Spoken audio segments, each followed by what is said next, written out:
Red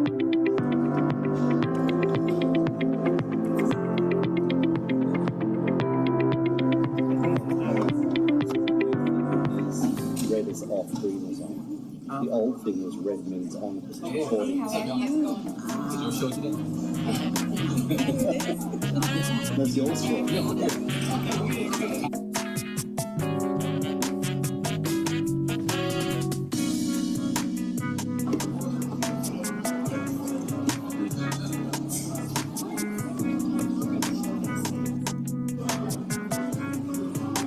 Where's the sign-up sheet, everybody?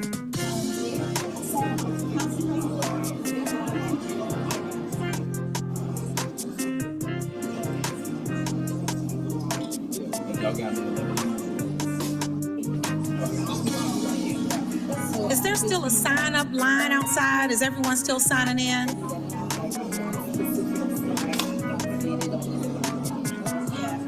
Oh, we're checking. Give us just a second.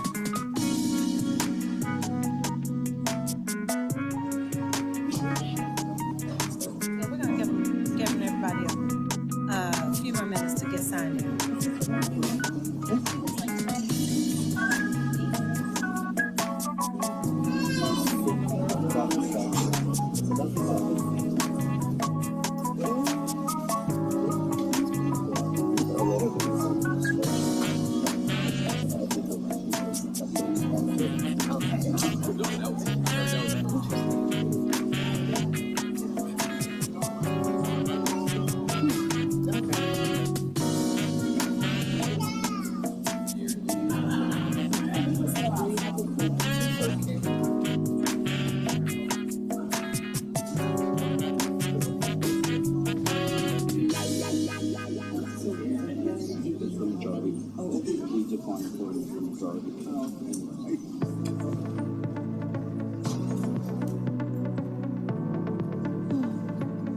Okay, looks like the list is coming forward.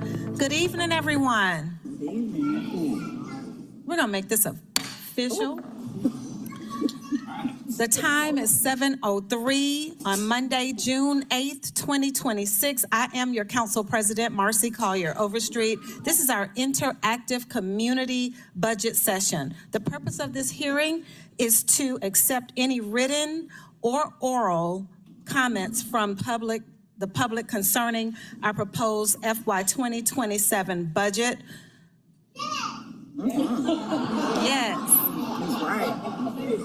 The municipal clerk's office will now conduct our open roll call. Good evening, Sean Brown, Assistant Deputy Municipal Clerk. We have Council President Marcy Collier Overstreet. Present. Council Member Michael Julian Bond, Post 1 at Large. Council Member Matt Westmoreland, Post 2 at Large. Here.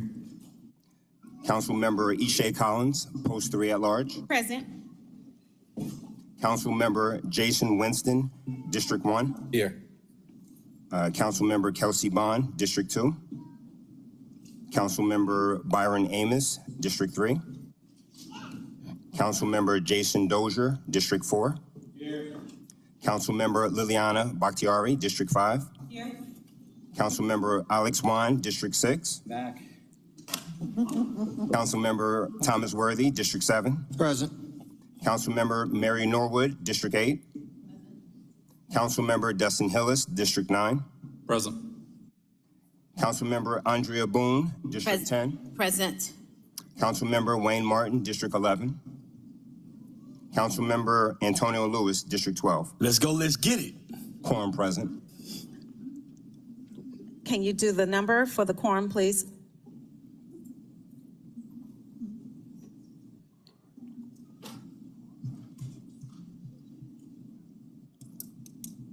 Present.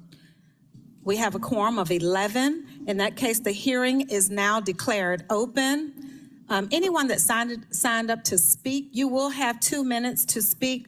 No yielded time for this public hearing.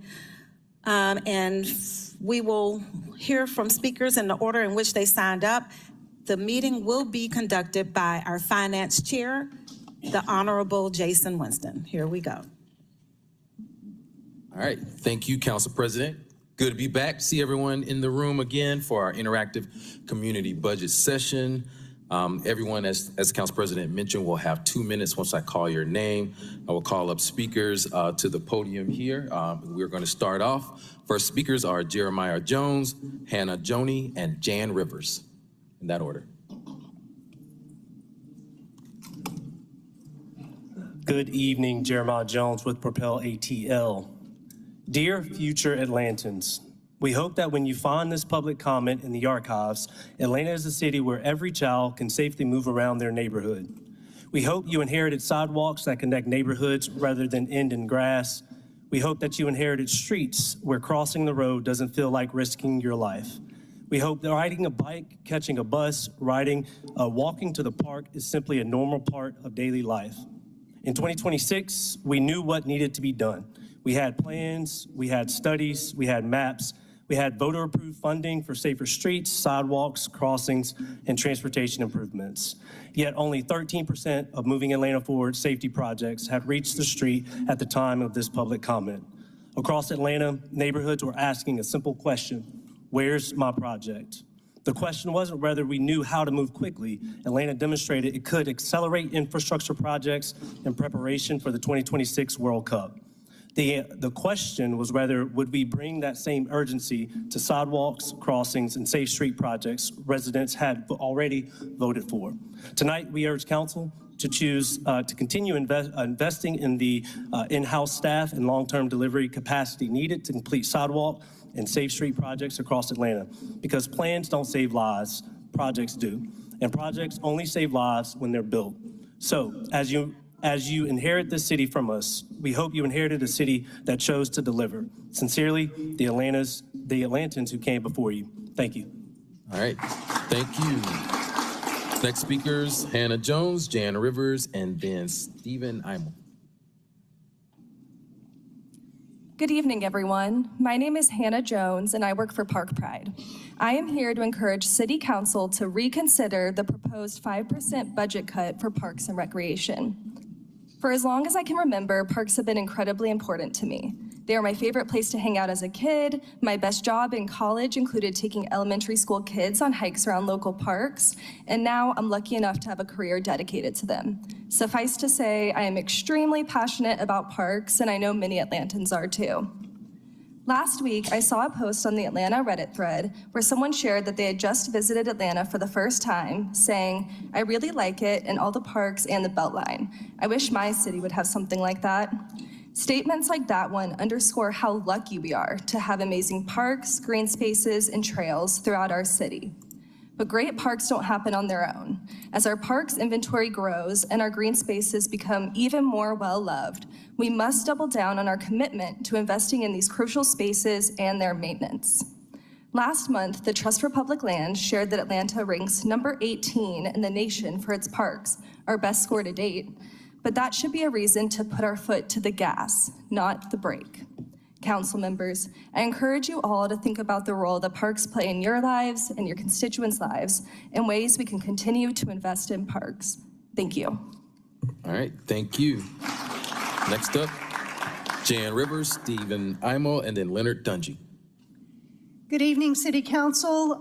Thank you for having this in the evening when so many people can come. I know that there are at least 3 commissioners out here in the audience, so if they have the chance to answer questions, we can see them. Thank you for that. My name is Jan Rivers, and I just want to talk about a little bit in the day of the life of a City of Atlanta resident. So I may jog by Bessie Branham Park, which has had a lot of great improvements to it. I may go outside and see Public Works doing things in front of my house. I may need to call 311 to ask a question about a broken sewer. All of these things are important to me as a citizen. And then I go to my job at Georgia State and I see the sidewalks and the conditions that they're in.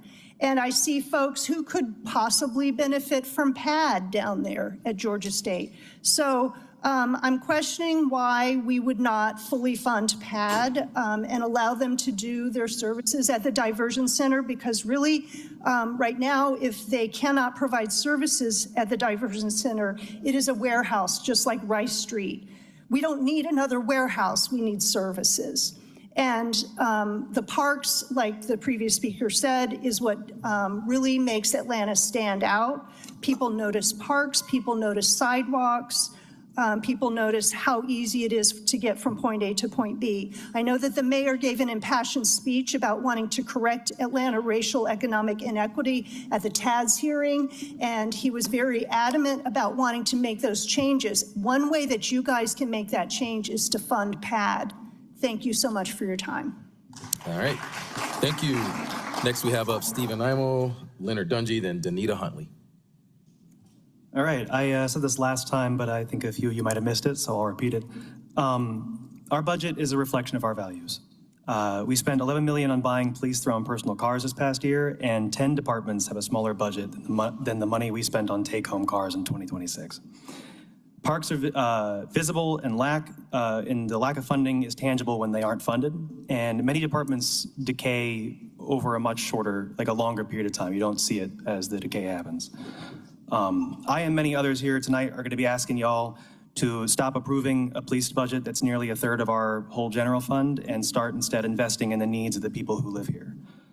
Parks, pedestrianization, and transit to give people a better start, and funding violence interruption for those who didn't get that better start. Thank you. All right, thank you. Leonard Dungy, and then followed by Danita Huntley, and then Michael Hallecky. Good evening, good evening. My name is Leonard Dungy. I'm Executive Director of Hope Hustlers, local CVI organization here in Atlanta. Today I'm just going to have a couple of notes for clarification. Our primary budget ask is a dedicated line item investment for community violence intervention, CVI, not just simply an RF process for providers. Historically, RFP processes have presented challenges related to transparency, meaningful engagement, and equitable access for experienced community-based organizations. Our ask is not just for a few more violence interrupters. Our ask includes the entire ecosystem, which is everything from the hospital to everyone would think the front lines and me and Dip, but it's much more than just us. It's social determinants of health, mental health, all these other wraparound services which are essential to our work. I know that we've mentioned in the past about how other cities have invested in CVI, such as Baltimore, Boston, Philly, Detroit, Indianapolis. Every one of them is running some form of the same playbook. That's the same playbook that we're running here in Atlanta. Every one of those cities has seen historic drops in violence. The question isn't whether it works. The question is whether Atlanta wants to invest in it. Thank you for your time. All right, thank you. Next, Danita Huntley, Michael Hallecky, and then Casey Sharp. Good evening. In 2022, I came before this administration asking for help. At that time, I received a commitment that the administration would do everything within its power to make life more difficult for my landlord, who had decided to sell the property my family and I had called home for 11 years. We were good tenants, maintained the property, paid our rent, and invested in the community around us. I stand before you again today asking for help. I am not new to Atlanta. I am not a transplant. I'm a lifelong resident, a native Atlantan, and a fourth-generation Atlantan. I live here, work here, pay taxes here, and serve this city every day. I earn what should be considered a livable wage, yet like most longtime residents, I find myself struggling to remain in the city I always call home. This budget promises to preserve those who are here now. I ask that those words be matched with action. During this discussion, Forest Cove residents were referenced as facing extraordinary circumstances, including insufficient credit scores, limited financial resources, and housing instability. This administration stepped forward to ensure those families received assistance and support. I applauded those efforts. Today, I am asking that this budget and this administration do the same for its own longtime residents as well.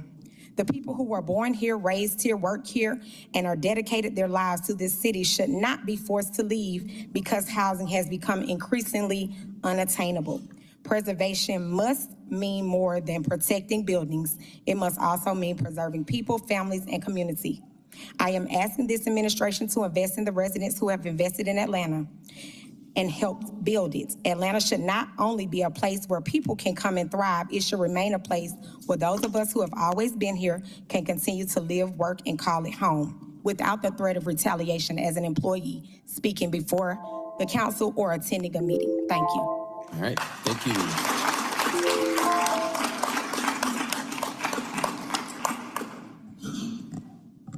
Thank you, Councilmember Winston, for the opportunity to speak, and great to see all of you here for this meeting.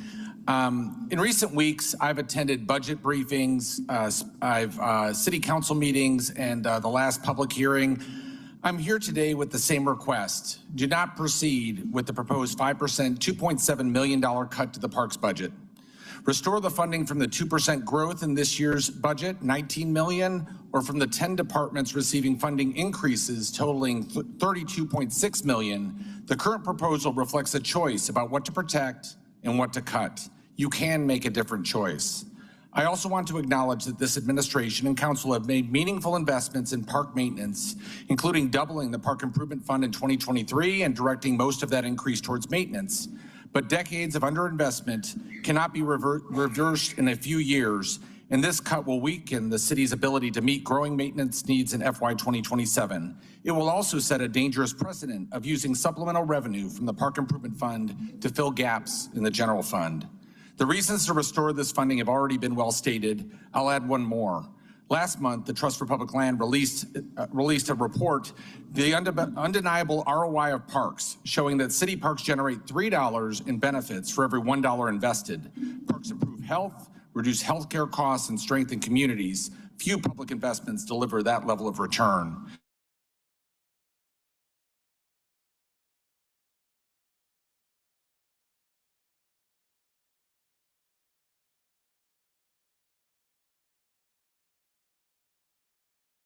Improvement districts to strengthen advocacy and expand park maintenance funding, and successful cities provide transparent, publicly accessible information about park maintenance funding.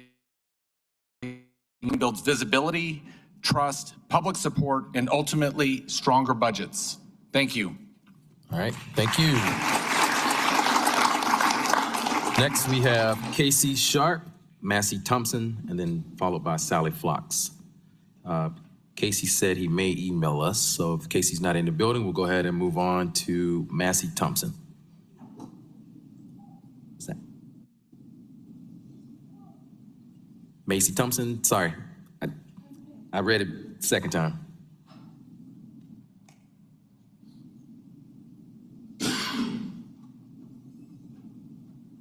All right. I was walking up 10th Street with my friend when the 404-day shooting happened. Rest in peace, Tiana Robinson. It wasn't 24 hours before the mayor was on television talking about parents need to know where their kids are, we're gonna implement a new curfew, etc. One thing this mayor is gonna do is speak out about gun violence. He may not wanna fund the programs that have been proven to reduce it, or admit that curfews are statistically ineffective, but he's gonna speak out unless the person who pulled the trigger is an APD officer. Then we are told to be quiet or be patient, wait till the facts come out. Let's wait and see if Officer Gerald Walker had good reason to shoot Linton Blackwell 17 times in the back. Until then, we'll keep paying him. I've spent the last 6 years working with families whose loved ones were killed by police, and they are tired of condolences. The budget doesn't lie, and the police budget is about to break another record. Atlanta is investing heavily in the appearance of safety and accountability rather than the programs and mechanisms proven to create it. This council has the power to place conditions on police funding, and not doing so is a choice. You have the power to place conditions to tie funding to accountability, and not doing so is a choice. I want to say I know a few of you would do it in a heartbeat. I'm asking this council to put some action behind your condolences. Thank you. Thank you.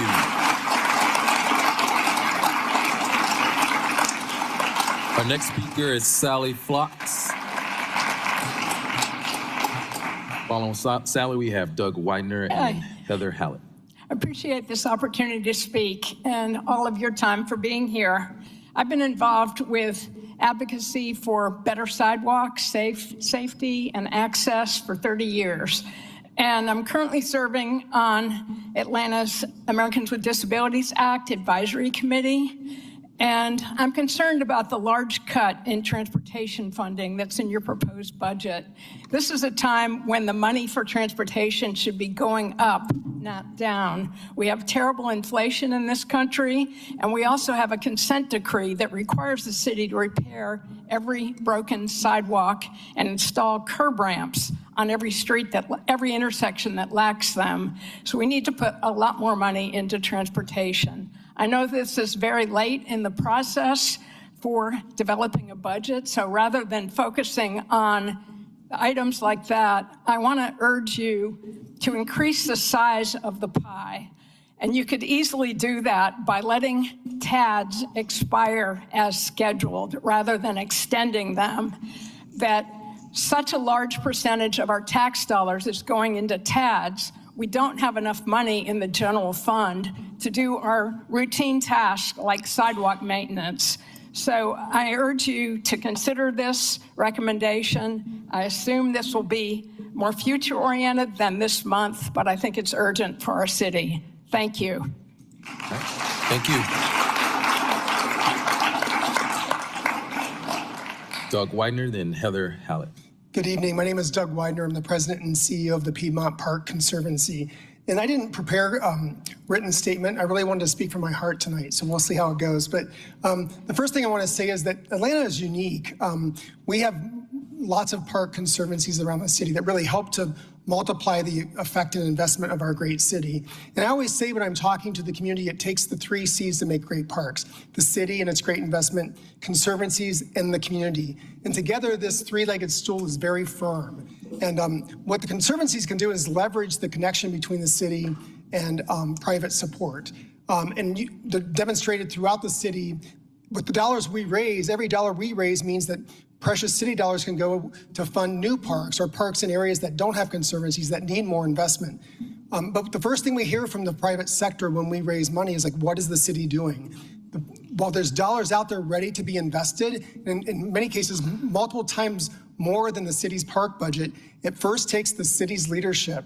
And so with every dollar that's cut, I worry that when we go to funders, like, we want to help, but we want to see the city's leadership first. So I urge you to not cut the parks budget. There's so much more to do, and but it first starts with investment from the city. So I'm going to take off that hat and put on my citizen hat and say, I walk to work every day, or most days. I live in Midtown. I walk to Piedmont Park. And I'll tell you, I love this city. I love walkable cities. And we have a future that we can build towards that.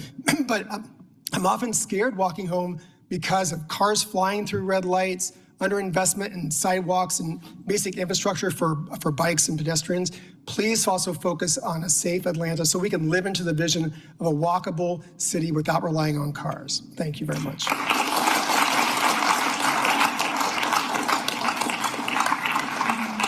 All right, next speakers are Heather Hallett, Ricky Dip Usher, and then followed by Rob Bronner. Thanks so much. My name is Heather Hallett. I am the founder and director of Georgia Majority for Gun Safety. We primarily focus on changing state legislation and promoting laws that we know reduce violence. One of the things that we know reduces violence is community violence intervention work, and that has been the primary reason for our engagement during this budget process. And this is just an urgent request for clarity around violence reduction in the budget. That 600-page document mentions violence reduction very frequently, and we've had a lot of great engagement. We really appreciate Councilmember Dozier and his resolution in support of violence intervention measures. And I know recently that Councilmember Collins submitted a paper in support of funding for violence intervention.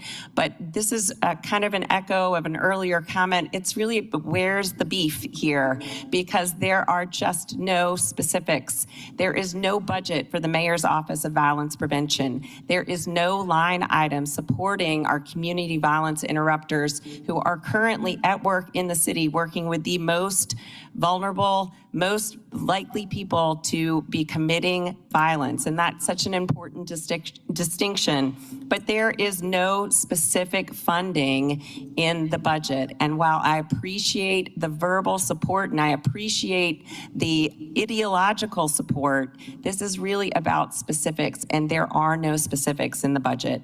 So we have asked for $11 million, and that is about a third of the amount that Cities United has looked at and said that's what it will require in the metro area to fully support our ecosystem. And this is just really a request to partner with us and create a safer city. And now that my 2 minutes are over, I'm also on the board of Piedmont Park and just want to say, please support our parks. Thanks. All right, thank you. Next up, Ricky Dip Usher, followed by Rob Bronner, and then Reed Davis.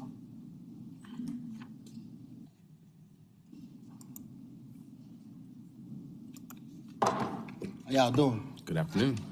June is Gun Violence Awareness Month, and for that we wear orange. With that being said, I want to educate y'all on a little bit about gun violence. You know, with somebody first time being shot, they run a 40% chance of being shot again within 3 years. Those same people, 20% of those people don't even make it home their second time being shot. That's one of the reasons why we come here, and we asking, and I don't know why we keep asking, but we asking for resources to be able to do the work that we do, because we're doing it off of shoestring budgets, and like we in the red. We definitely in the red, and I'm using money that I gotta go borrow money for this stuff to be able to keep on doing this stuff in the particular neighborhoods that we in. That's why the last time I sat in here, I listened for a little over an hour. We keep hollering, we keep saying RFP process. And as you see, these CVI organizations, we are in here in collaboration. But soon you throw that money out there like that, it's gonna be competition. We can't do nothing in silos, and we see that. Y'all can't even work in silos. That's why these people told y'all to come in here. Last time it was 3 of y'all, it's 15 of y'all in here this time. Because y'all can't get nothing done by yourself.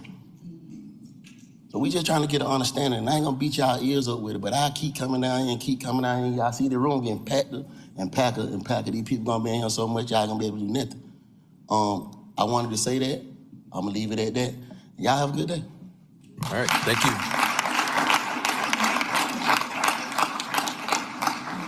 Rob Bronner, followed by Reed Davis. Good evening, City Council members. Thank you very much for the opportunity to speak tonight. I'm Rob Bronner, the Executive Director of the Atlanta Beltline Partnership, and we're the nonprofit organization that raises philanthropic funding to help build the Atlanta Beltline and deliver donor-supported programming that includes free fitness classes to activate the Beltline parks and trails, as well as volunteer programs to help care for the Beltline green space. I also serve on the Mayor's Green Space Advisory Council to support the city in achieving the goals outlined in Activate ATL's City Parks Master Plan. And it's been an honor to be part of the group project that has helped Atlanta break into the top 20 in the annual park score ratings. And I'm also very grateful for City Council's leadership in increasing the Park Improvement Fund in 2023, which was a very key factor in that rise. So thank you. As studies by the Trust for Public Land and others have noted, parks drive economic development. But we don't need national studies to tell us this. The recent economic impact analysis of the Atlanta Beltline boasts a 15-to-1 return on investment, with more than $14 billion in private development and 91,000 jobs for hardworking Atlantans to date. The Atlanta Beltline has also been supported by more than $200 million in philanthropic donations that have helped fund its parks and its trails, from the original West End Trail, the East Side Trail and historic Fourth Ward Park, to current gifts that are helping to fund the completion of the corridor to bring the 22 miles to everybody, Enoda Park and Shirley Clark Franklin Park on the west side.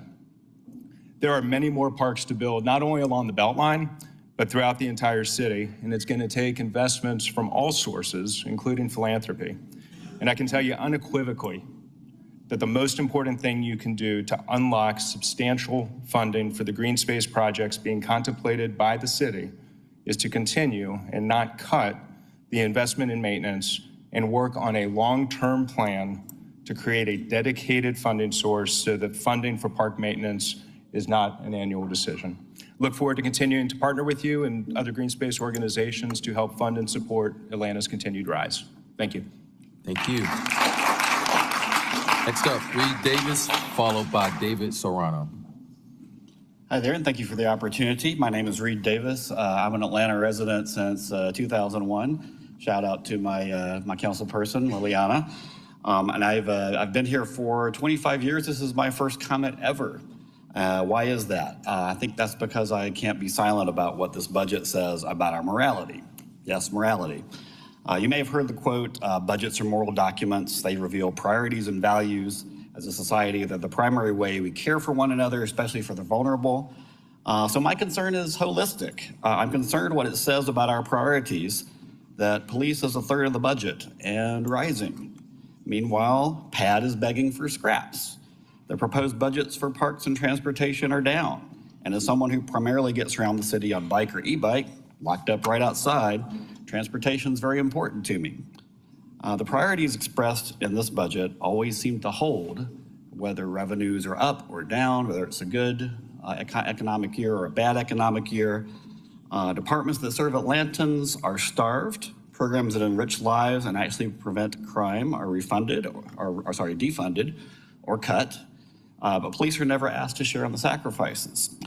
As a city that claims Martin Luther King Jr. as a native son, I do not believe that these are the priorities of Dr. King's beloved community, nor should they be. Thank you. All right, thank you.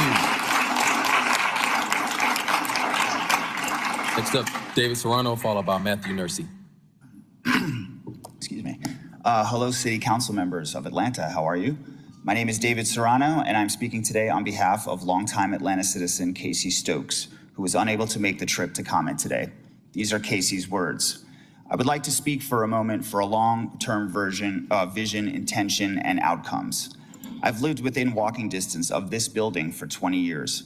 In that time, I've seen many councils do many things earnestly with the best of intentions. Despite the friction we all experience in our politics, our disagreements I've personally had with various decisions, I know that they've had good intentions. They loved our city, and I'm sure y'all love our city as much as they do, as I do, or you wouldn't be here.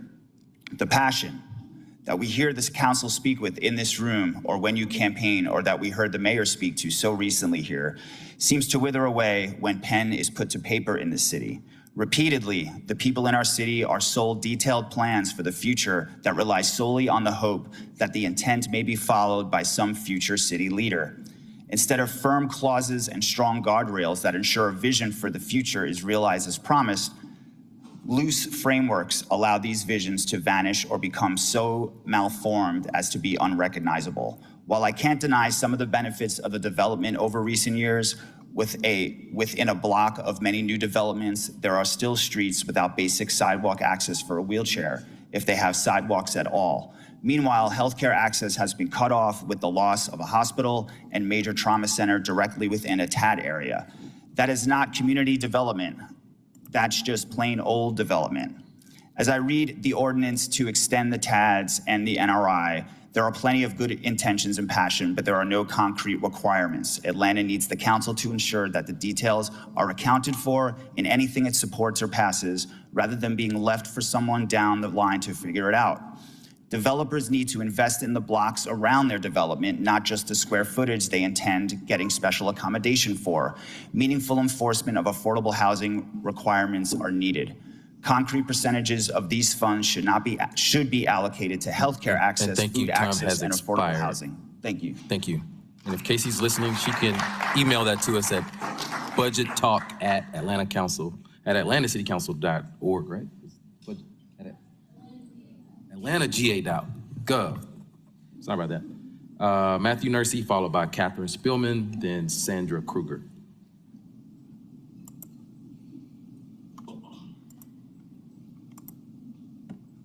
Thank you, Council. My name is Matthew Nursey. I speak on behalf of the members of Housing Justice League, who are all over the city in every district.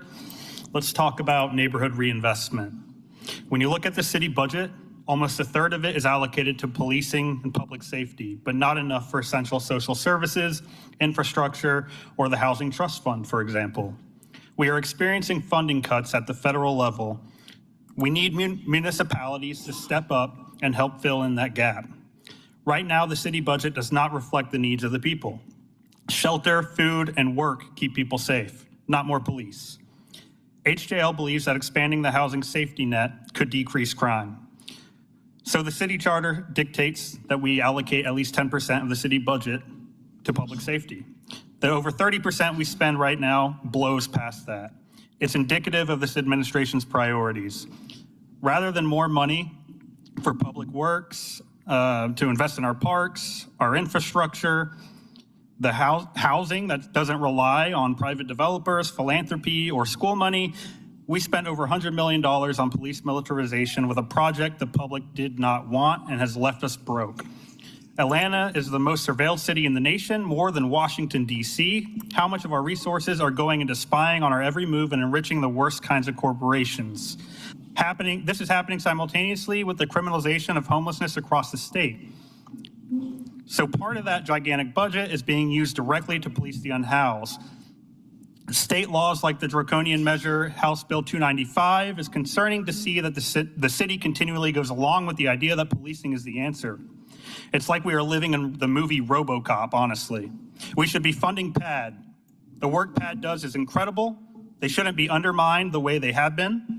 We demand funding for the community by the community, and we demand that the 2028 budget process be democratic, transparent, and with community participation. Thank you. Thank you. Next up, Catherine Spillman, followed by Sandra Kruger and Esther Stokes. Good evening, council members. My name is Catherine Spillman, and I am the Executive Director of the Atlanta Memorial Park Conservancy. Thank you for the opportunity to speak tonight. I join the many nonprofit leaders, advocates, and residents urging you to restore the proposed 5% cut to the Department of Parks and Rec. Atlanta's parks are not optional amenities. They are essential infrastructure that support public health, mental health, public safety, environmental resilience, and quality of life across our great city. At Atlanta Memorial Park, we see firsthand what is possible when the city and nonprofit partners work together.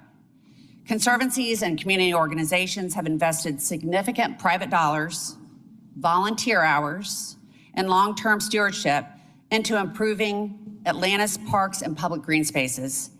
Every park across our city deserves that same level of care and investment, but these partnerships only succeed when the city demonstrates a strong commitment as well. Reducing the park's budget sends the wrong signal at exactly the wrong time. Atlanta continues to add park acreage and expand public green space, yet we are proposing fewer resources to maintain and operate our parks. We cannot grow our park system while shrinking the investment needed to sustain it. And we cannot afford to fall behind peer cities that are increasing investment in parks because they recognize the direct connection between green space, public health, economic competitiveness, and quality of life. I respectfully urge you to restore parks funding and continue moving Atlanta forward rather than backward. Thank you. All right, thank you. We have Sandra Kruger, Esther Stokes, followed by Devin Franklin. Good evening, members of council. Thank you for the opportunity to speak this evening. My name is Sandra Kruger. I'm the Executive Director for Olmsted Linear Park Alliance. As I understand it, there is a proposed 5% budget cut to the parks budget, and there are roughly 10 departments receiving increases in this budget cycle. I urge you please to reconsider and restore the parks budget Just a little personal anecdote. This past year, in partnership with the City of Atlanta and Parks and Rec Department and the City Council, OLPA completed a playground renovation project in Springdale Park. It is a small but mighty playground that children love. One afternoon, I was out there checking on the plant material, making sure everything's okay. 4 or 5 cars pulled up, and all of these kids piled out, running over to the playground to get onto that coveted spinning saucer. The dads followed.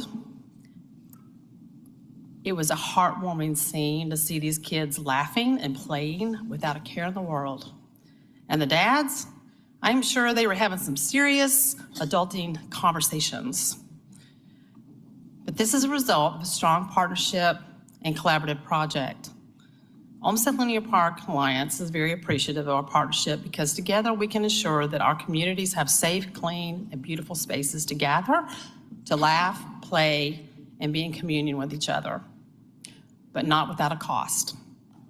To reinforce my colleagues' comments, a substantial body of public health research demonstrates the significant physical and mental health benefits of well-maintained parks and outdoor spaces. Again, please reconsider this 5% cut from the parks budget. And regardless of this outcome of this budget discussion, the Olmsted Linear Park Alliance stands committed to its partnership with the city and will continue working collaboratively to strengthen Atlanta's park systems for generations to come. Thank you. Next speaker, we have Esther Stokes, followed by Devin Franklin, and then Eric Breckhauser. Good evening. My name is Esther Stokes, and I live in the Brookwood Hills neighborhood in Councilman Wan's District 6.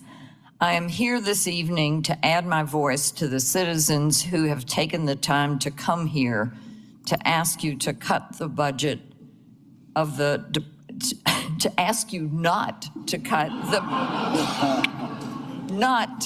budget of the Department of Parks and Recreation by 5%.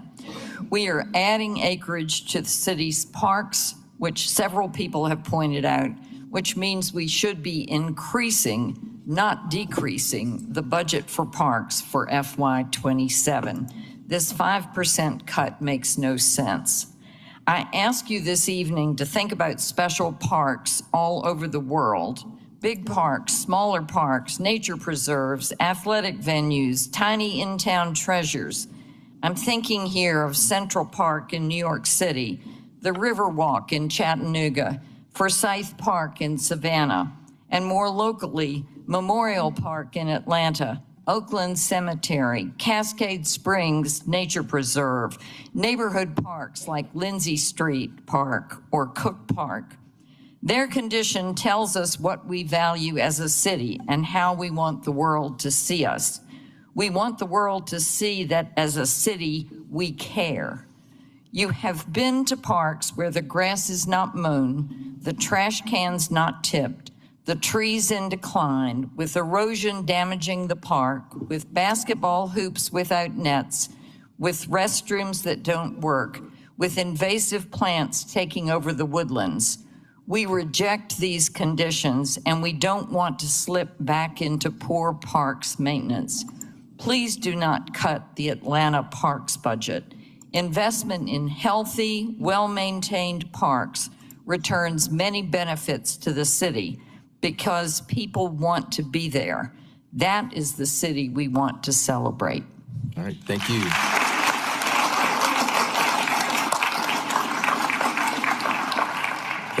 Devin Franklin, followed by Eric Breckhauser, and then Darren Givens.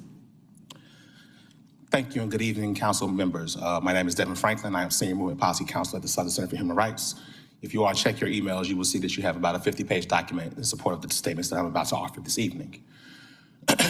Tonight, we've heard community members advocate to not cut the parks budget. We've heard about the money that needs to be spent on sidewalks, transportation, community violence intervention. Not one person has come up here and complained that the police budget is not large enough.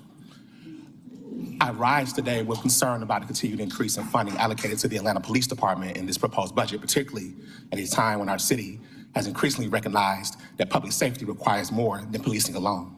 The insistence on contributing to record policing budgets while also touting neighborhood reinvestment is contradictory and antithetical to the comprehensive understanding of public safety. Mayor Dickens has proposed an increase to APD's budget amounting to roughly $16.5 million, a 5.4% increase from last year, and totaling about $320 million, nearly 50% of the proposed budget. And most disappointingly, like the metaphoric tale of lemmings following one another off a cliff to their eventual demise, this council has again failed to meaningfully interrogate the need for such an increase, instead choosing the comforts of blind conformity to the acts of the mayoral administration that it has frequently and famously gotten wrong as it pertains to police funding.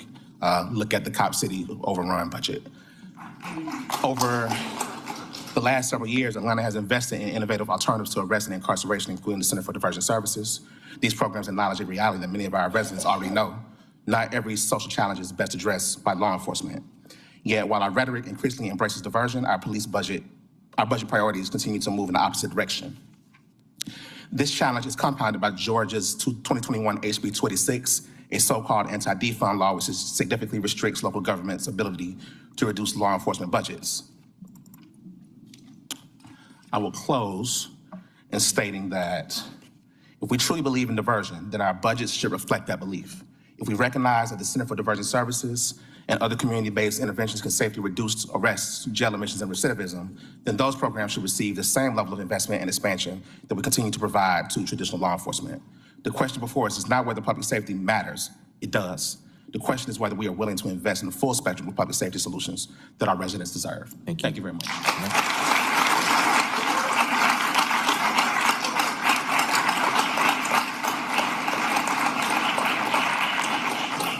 Got Darren Givens, and then Aiden Prince. Good evening. My name is Eric Breckeisen, and I'm here representing Park Pride's Board of Directors as the chair of our Public Policy Committee. I appreciate the additional opportunity to share my passion for parks. At the previous hearing, the city shared a slide showing a 108% increase in total parks funding since 2022. That progress is real, and it's worth celebrating. But what I want to be direct about what this means and what it doesn't. Funding growth has been driven by the Park Improvement Fund, expanding investment in capital and maintenance as it was intended to do. The challenge is that for every new acre the city acquires and for every new amenity, ongoing maintenance is required. Even with a growing property tax base, the Park Improvement Fund is helping Atlanta catch up for past underfunding, but can't also be asked to solve for new needs. This matters to the philanthropic community as well. Donors invest in parks because they trust the city will maintain what we've built together. Atlanta wants to be the best city to raise a child. Parks are not a luxury in that vision. They are critical infrastructure, and infrastructure requires maintenance. Restore and grow park maintenance funding. This is how we protect the progress we've made and ensure that every park in every neighborhood is a place to be proud of. Thank you. Next up, Darren Givens, Aiden Prince, followed by Eva Dickerson. Hello, Council. Thanks for this opportunity to speak. I'm Darren Givens, co-founder of Thread ATL. Because of neurological issues, I cannot drive a car or ride a bike. I rely on MARTA and sidewalks to get around. And with the new MARTA bus network, I've gotten to see parts of the city I haven't seen much of before as I transfer from one new MARTA bus route to another. And I'm struck by how uneven the quality of pedestrian infrastructure is across the city. Sometimes I end up walking in very dangerous conditions along with many other people. And as a member of DOT's ADA Advisory Committee, along with Sally Flocks, I've learned how difficult it is to find funding for improving our sidewalks and crosswalks. We need money for addressing the ADA lawsuit consent decree, yes, and for annual maintenance and construction of sidewalks and crosswalks. Please do anything you can to get more money into the general fund for annual spending on pedestrian infrastructure. This is not just a nice to have amenity for many of us, it's a need to have. Thanks. All right, thank you.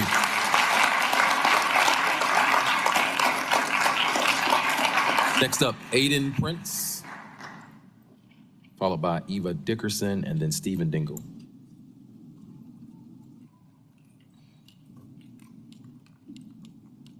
Hello, my name is Aiden. I'm with the Chastain Park Conservancy. I'm one of 2 full-time groundskeepers at Chastain Park in Buckhead. Chastain Park contains an amphitheater that seats nearly 7,000 people and regularly sells out shows.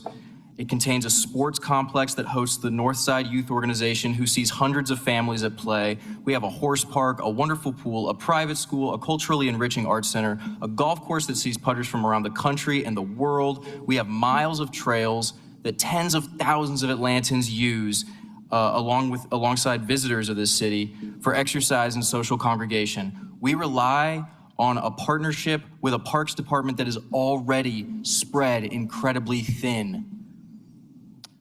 3 years ago, former Parks Commissioner Justin Cutler told us that our trash would be attended to 3 times a week. I can count the number of times that has happened without even using my toes. Overflowing trash cans stink in the heat of Atlanta summers. It is not due to a lack of quality of Parks and Rec department team members. It's due to a lack of reliable, functional garbage trucks. Shout out Jeremy, our garbage guy. When our park, and our park's not even the most highly trafficked in the city. Yesterday, I walked to my local park, Chosewood, where I read an interesting plaque informing me of the importance of native plants and the efforts this city has taken to mitigate invasive monocultures. And this plaque was in front of a young stand of sweet bay magnolias actively being choked out by an ocean of kudzu. Atlanta is a city in a forest. Atlanta is a verdant jewel of the South.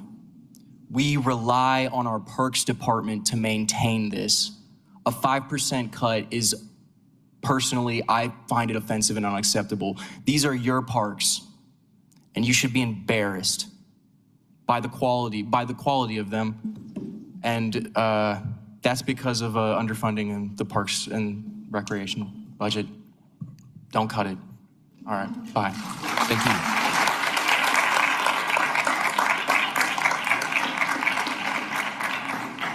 Thank you, Eva Dickerson and Stephen Dingle. Hello. I am not here to address the esteemed scammers on City Council, whose ambitions for the mayor's office, or hey, even the White House, will not be impeded by our tears, passion, or common sense.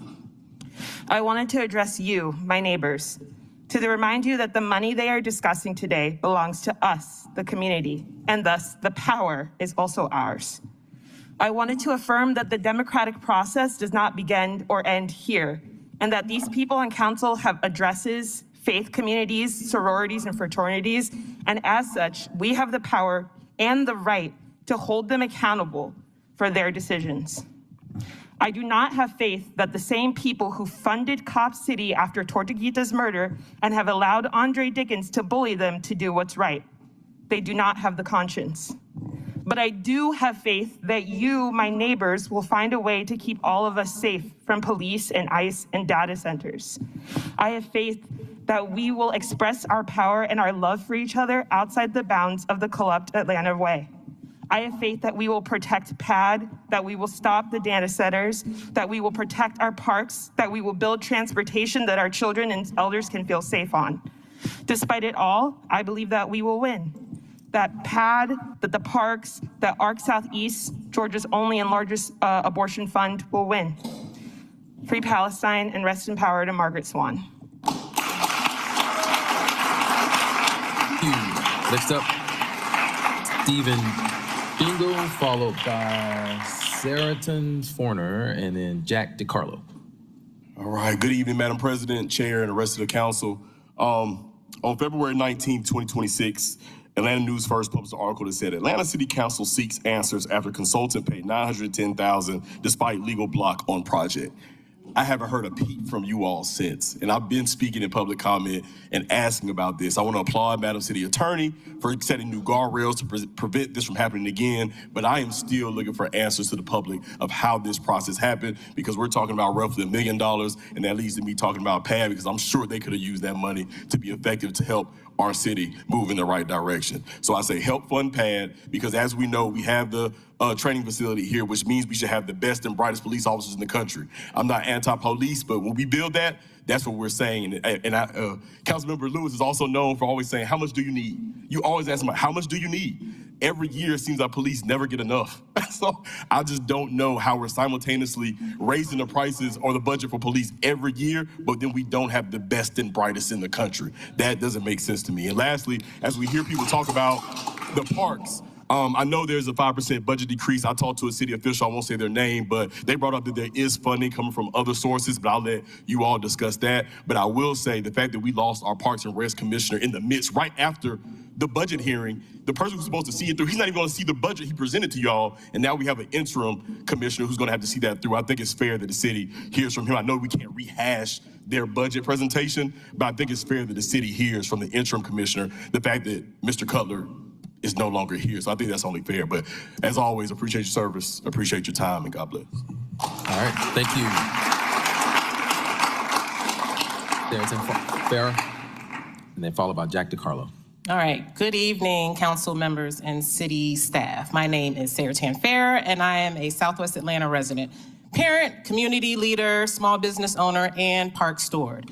I'm here tonight to ask that we protect funding for parks, transportation, and education, because these investments directly impact the quality of life in our neighborhoods. For far too long, many parks in Southwest Atlanta have experienced underinvestment. Yet when budget cuts are discussed, these community assets are often among the first things considered expendable.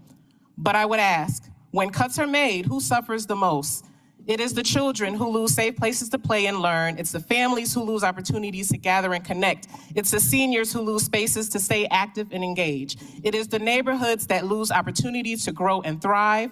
We cannot expect crime to decrease if we continue reducing investments in places that bring communities together.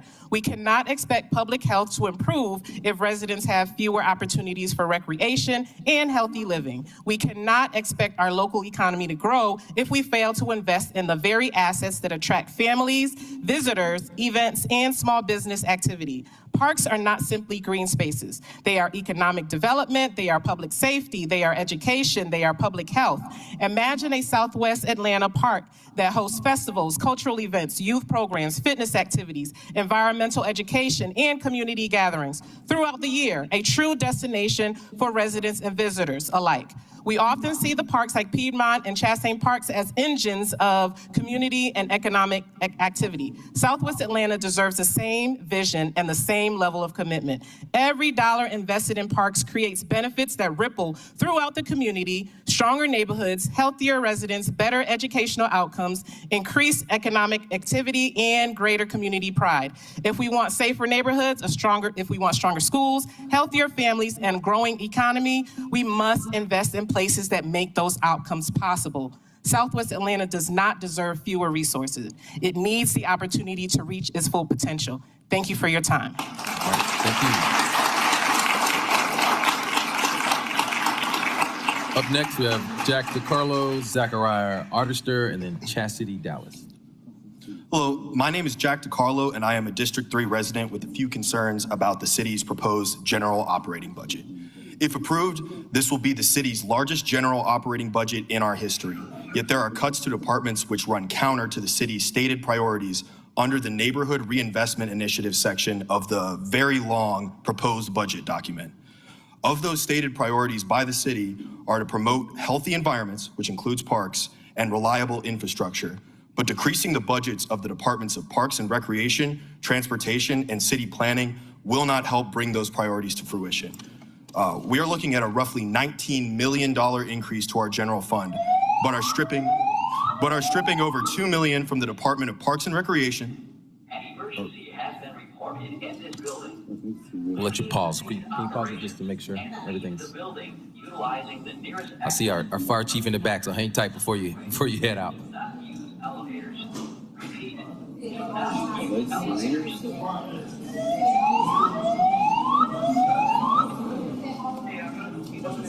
That's what I'm trying to figure out. Philip Hayes just there. I just saw him leave up. Hang tight, everyone. Our fire chief is in the back. Just wait till we get all clear. No utilice los elevadores. Gracias. I apologize for this, but if you're fine to keep going with this distraction, we'll let you keep going. We'll wait. I don't want you to have to speak through this. I want us to be able to hear you. Nearest exit or fire exit stairway. Do not use elevators. Repeat. Do not use elevators. Se ha producido una emergencia en este edificio. Interrumpa sus actividades y abandone el edificio por la salida o escaleras de emergencia más cercana. Por favor, no utilice los elevadores. Repito, no utilice los elevadores. Gracias.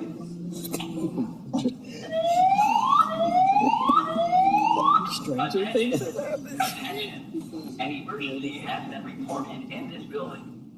Please cease operations and leave the building utilizing the nearest exit or fire exit stairway.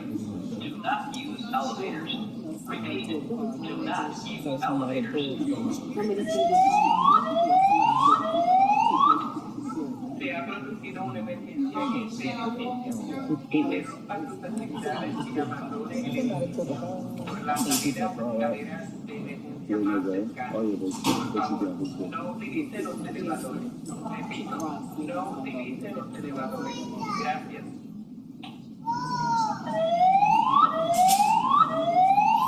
Attention, attention. An emergency has been reported in this building.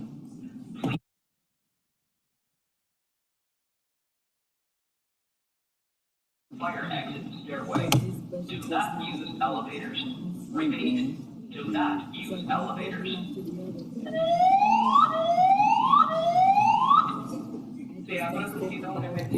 We have confirmation that it was a false alarm, but we're waiting on the fire department to fix the alarm. Por favor, no utilice los elevadores. Repito, no utilice los elevadores. Gracias.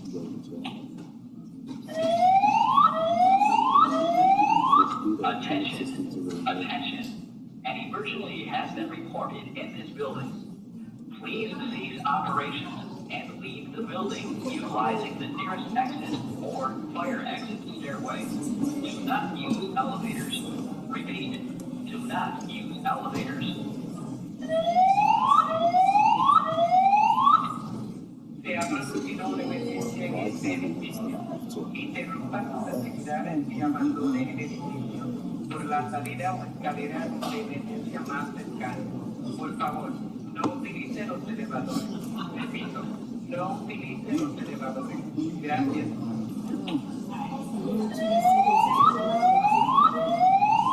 Attention.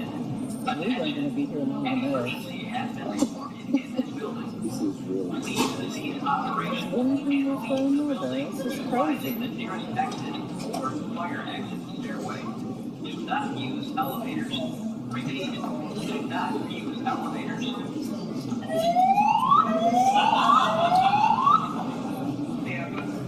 So long as this is your fault.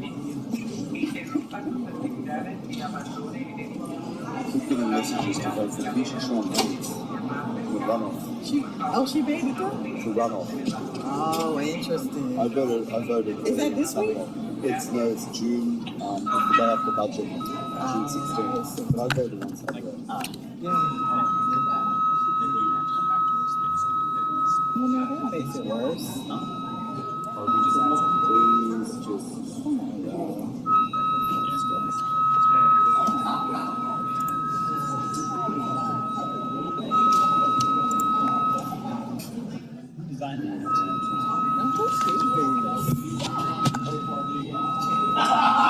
This is so like, this is very weird. I just, I can't.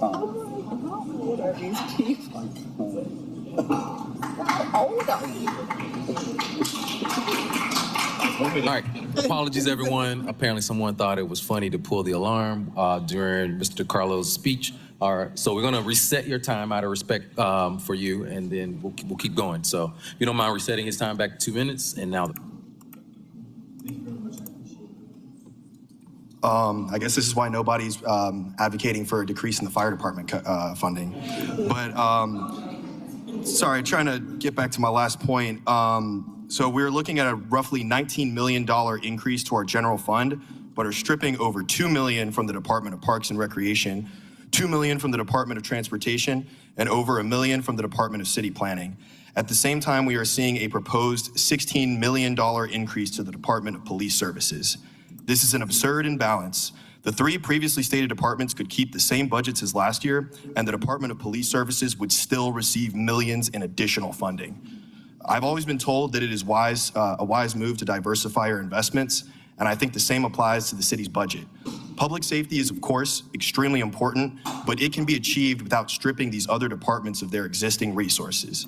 I strongly advise the members of this council to oppose the proposed budget cuts to the Departments of Transportation, City Planning, and Parks and Recreation if they truly want to bring their stated priorities for the city to reality.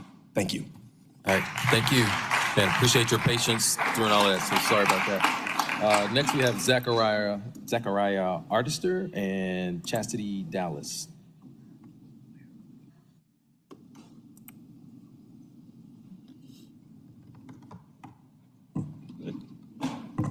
Good evening. I might be one of the youngest voices you hear today, only 19, but I think that makes one of my voices the most important here. When I looked at the budget, the first thing that stood out to me was that a third of it is going to policing. And as a resident of Zone 3 Atlanta, Capitol View, District 12, and knowing that this city has proudly admitted, well, not proudly, but openly admitted that this is a city that is racially and wealthily divided, split straight down the middle, it's very clear and well documented that if policing is increased and policing in general is going to go into these areas where low-income residents are primarily located, such as myself, and these residents are also primarily Black. This is a deeply structural issue and systemic issue, and increased policing only worsens that, while reducing parts such as Parks and Recs, such as Perkins Park already does not have swings, for example. It has lacking a lot of amenities for years now. Transportation is being reduced, and we're not addressing rehabilitative services and community investment, and choosing instead to invest into policing, which doesn't truly address issues, and that has been proven. We've seen in different cities where they invest in smaller, more community-based resources, and even with a fraction of funding, you see great improvement towards actually addressing mental health crises, addressing people with substance abuse disorders. We can invest in pads, we can invest in more community-based interventions and truly see growth and have people feel heard. We shouldn't be needing to increase policing and seeing that that is not largely effective. I have people from in the metro area afraid to come to the city, partially because of that. I remember being in high school and having people afraid to go to high school because of such a large police presence. You shouldn't have people afraid to go to school. Thank you. Thank you. Next up, we have Chastity Dallas. Chastity Dallas, followed by Kayla Altland, and then Sasha Friedman.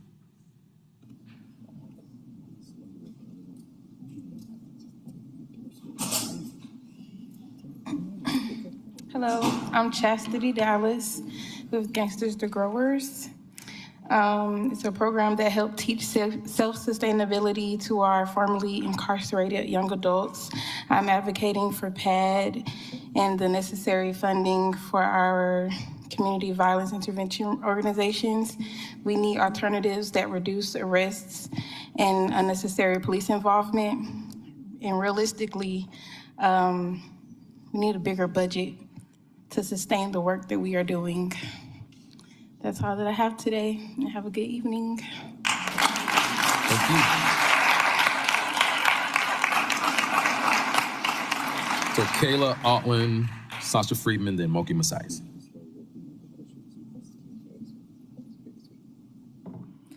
My name is Kayla Altland, Executive Director of Southport Conservancy, and I'm here to ask for dedicated funding and a clear framework for the maintenance, public safety, and long-term oversight of Atlanta's hard surface trail network. Atlanta's trails are more than recreational amenities. They are critical public infrastructure that provides safe, off-street transportation options for people walking, biking, rolling, and accessing transit. They support the goals of a connected Atlanta and Vision Zero while linking residents to parks, schools, grocery stores, libraries, jobs, and nature. But trails only deliver these benefits when they're clean, safe, accessible, and well-maintained. Just as we invest in roads, sidewalks, and bridges, we must also invest in the infrastructure that supports active transportation and outdoor access. This need is especially evident in the confluence area around Lindbergh and Peachtree Creek, where Path 400, the Peachtree Creek Greenway, the Atlanta Beltline, and the South Fork Trail System will come together. These connections link Atlanta with neighboring communities and are creating one of the region's most important active transportation hubs. As these final connections are completed, Atlanta becomes the centerpiece of a regional trail network that will serve residents, commuters, and visitors for decades to come. The Beltline has demonstrated what is possible when trail infrastructure receives dedicated attention and investment. While other trails may operate under different models, they deserve a similar commitment to stewardship. Today, maintenance responsibilities are often fragmented and dependent on nonprofits, volunteers, or limited Parks Department resources. As the network grows, that approach is no longer sustainable. The city has already recognized the importance of a citywide trail system through the Trails ATL plan. We've made the commitment to build and connect communities through trails. Now we must make the commitment to steward them. If we reduce the parks budget and the transportation budget, where do we fit in our critical trail assets? I urge the city to establish dedicated funding and a coordinated management framework for trail maintenance and oversight so that these public assets remain safe, welcoming, and accessible for generations to come. Thank you. Thank you. Next up, Sasha Friedman, Moki Messias, and then Rodney Mullins. Good evening. My name is Sasha Friedman. I'm here on behalf of the PAD Community Leadership Team. I just want to note that so many organizations and folks here tonight asking for $1, $2, $3 million in the face of the police department getting an additional $16.5 million. That's on top of an $83 million increase over the last 3 years. Over $100 million is more than some of these organizations would ever dream of in their lifetime budget. And year after year, we're seeing an increase, supposedly for safety, but my question to you is, why do we keep doing the same thing and expect different results? Standing upstairs before this, there were groups of us who came together connecting intertwined interests, parks that support infrastructure, that support housing, that support PAD, and so on.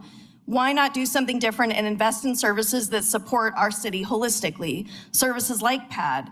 It's one of the leaders in this response model across the country. They're able to respond in less than 30 minutes. They have over a decade of training and are able to deploy highly trained responders in record time to meet the needs of people who have been longtime residents or those meeting us for the first time.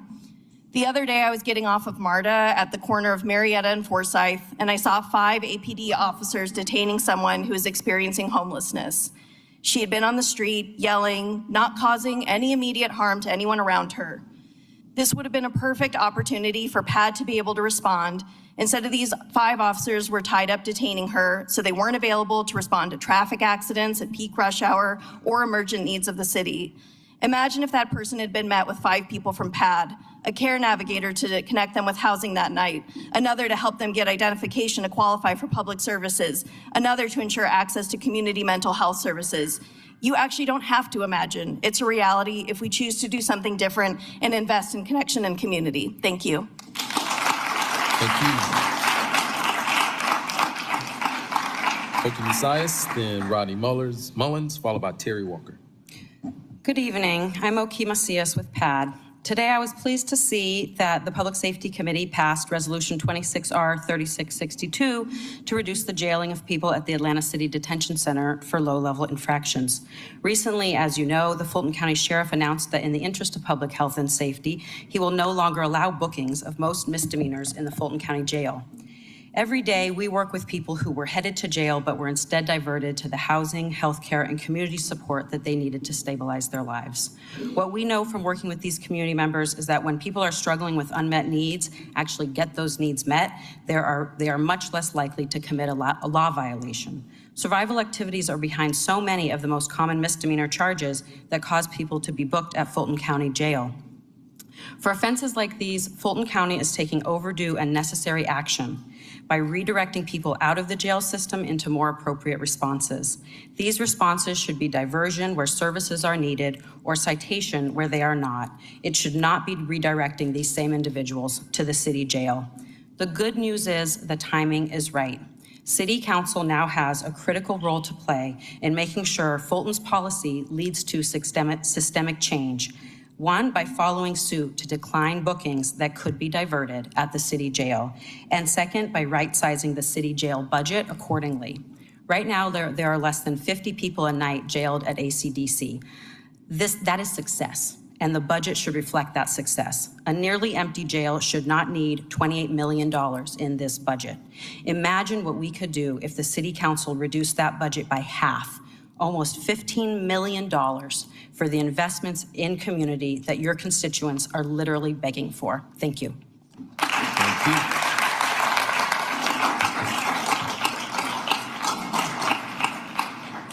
Mr. Mullins? Madam Chair, Chairman Winston, I want to highlight one thing missing from this budget discussion that I noticed: equity. We have a major issue missing from this budget. This budget has to address something innovative and intentional, Chairman. Right now, this city has one of the highest disparities in the nation, according to the Federal Reserve. In some of our communities, we have a 47% poverty rate, Chairman. What I'm requesting is that your principles and your morals and your ethics be embedded in this budget, because we have an equity issue. We have an affordability issue, and this budget does not address it. Yes, I like fire trucks, but a big red fire truck is not going to create a job for Ms. Williams that lives on Martin Luther King Drive. We have people that are struggling. I'm requesting respectfully that we create an equity cup. Since we get excited about World Cups and Super Bowls, let's get excited about a poverty cup. Let's get excited about eliminating and reducing poverty, because the NRI has no objectives. The NRI has no objectives, no KPIs, no metrics. So we fall into the same bucket we fall into every time we fund a poor community. That is, what happens is it's not outcome-based. So we throw money at a problem without any outcomes desired. So you never achieve a goal because you never had a goal. With job creation, all of that, because we have to change the format because, Mr. Chairman, we have all of our focus on the north side and not in the area that needs support the most. Our area in the west side needs help. It's in cardiac arrest. This budget doesn't address that. I'm begging you to address the issues facing our most challenging communities and make something innovative and intentional. Create a legacy for all these council members that creates a legacy of ethics and principles, not just go along to get along. Thank you. All right, thank you.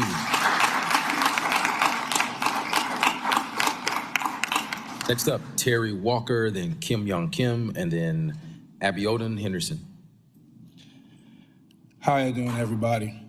Okay, my name is Dr. Terry Walker. I moved to Atlanta in 1998 with $150 and 3 outfits at the age of 19, with no family to escape gun violence in Brooklyn, New York.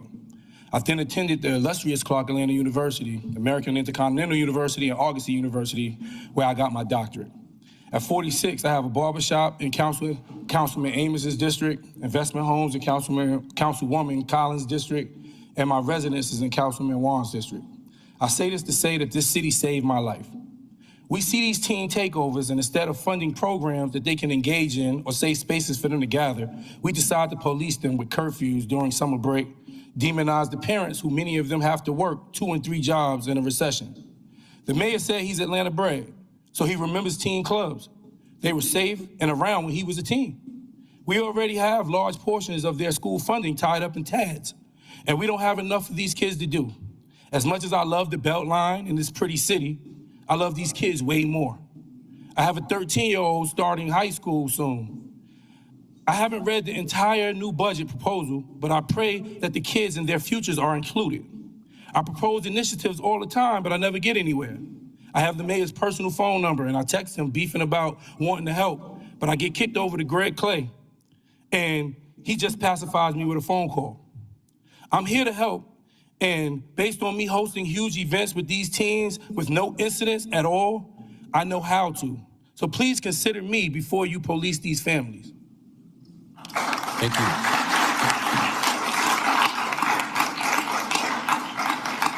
So next up, we have Kim Young Kim, Abiodun Henderson, and Muhammad.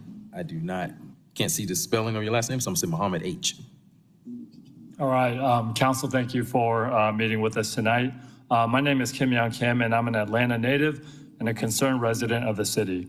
I just returned from the great city of Chicago, which has invested significantly in transit and infrastructure and their public green spaces, making their city a world-class destination that people flock to visit to and live in, even with the brutal winters. The cuts to public transportation and parks is a step in the wrong direction. For those of us who drive, we all wonder why there isn't better public transportation for us to use, and also, less traffic, right? For those of us who rely on public transportation, we wonder why there isn't more rail and bus routes to help us get around the city. And we've all experienced enjoying ourselves in a park, right? And then only having to leave to use the restroom that isn't available for us in that said park that should be there. And some of us have broken the law, publicly urinating and wondering if we end up with a mark on our permanent record just because our bodily functions and the lack of infrastructure force the situation. Beyond this, for the past few months, every week I've received emails asking residents to volunteer to clean up the city in preparation for the World Cup. Today I saw that 600 people volunteered to clean up South Downtown. As great as I think that is that people showed up and helped, I see this as a lost opportunity to hire youth, unemployed, and underemployed residents in our city. Since the city has known about the World Cup, that the World Cup was coming, there should have been a line item created to pay people instead of asking people to work for free, just to impress uber-rich people from around the country by making Atlanta bright and shiny during their visit. Too often I've seen how government has looked out for big business, the super rich, and worked to make the city and the country luxurious for the 1% while not looking out for the 99%. So that I hope that going forward, our city can change course on prioritizing the needs of the people so that we can make Atlanta a great city for all, not just the wealthy few. Thank you. Thank you. Abiodun Henderson, then Muhammad H., and then Tanisha Dorr. Greetings, my name is Abiodun Charlotte Henderson, founder of the Gangster Growers Program, member of Circle Safety, supporter of Housing Justice League, and PAD, and all the things. I enjoy when we come up here and we don't have to put down one service over another because we need all of it. We live in abundance, not scarcity. Scarcity is a lie. We're given everything that we need. And we also need your support to make sure that the infrastructure is there for everything that we need. Byron's not here, but I just want to thank Byron publicly as also organizer with the Diamond Hill Food Co-op, a community-owned grocery store in his district. He has promised the folks of Magnolia Park, who are right near Mercedes-Benz, that they will be able to stay in their homes, which is right near a train station and a grocery store with a Walmart and downtown. So appreciate him for that. All the Gangster Growers, every program during the political education class, they talk about how the recreational centers were closed when they were younger. And when we ask them what is one of the biggest problems, they talk about that. So yes, parks, definitely recreational centers and their programming is important. Public transportation, all this stuff is connected. It's all connected. We need all of it to make sure that people don't die. And so the public transportation is extremely important for the young people that we serve, folks that are in our neighborhoods. I spoke to the police officers that were back there and talked to them about, if there was funding for PAD and calls were diverted to them and they were able to run the diversion center and do the things that they were able to do. If community violence intervention programs were to get the support and we get the transparency that we need to know where that funding is going, we will have healthier communities and their job becomes healthier. Being a police officer is not a healthy job. It is not a healthy job.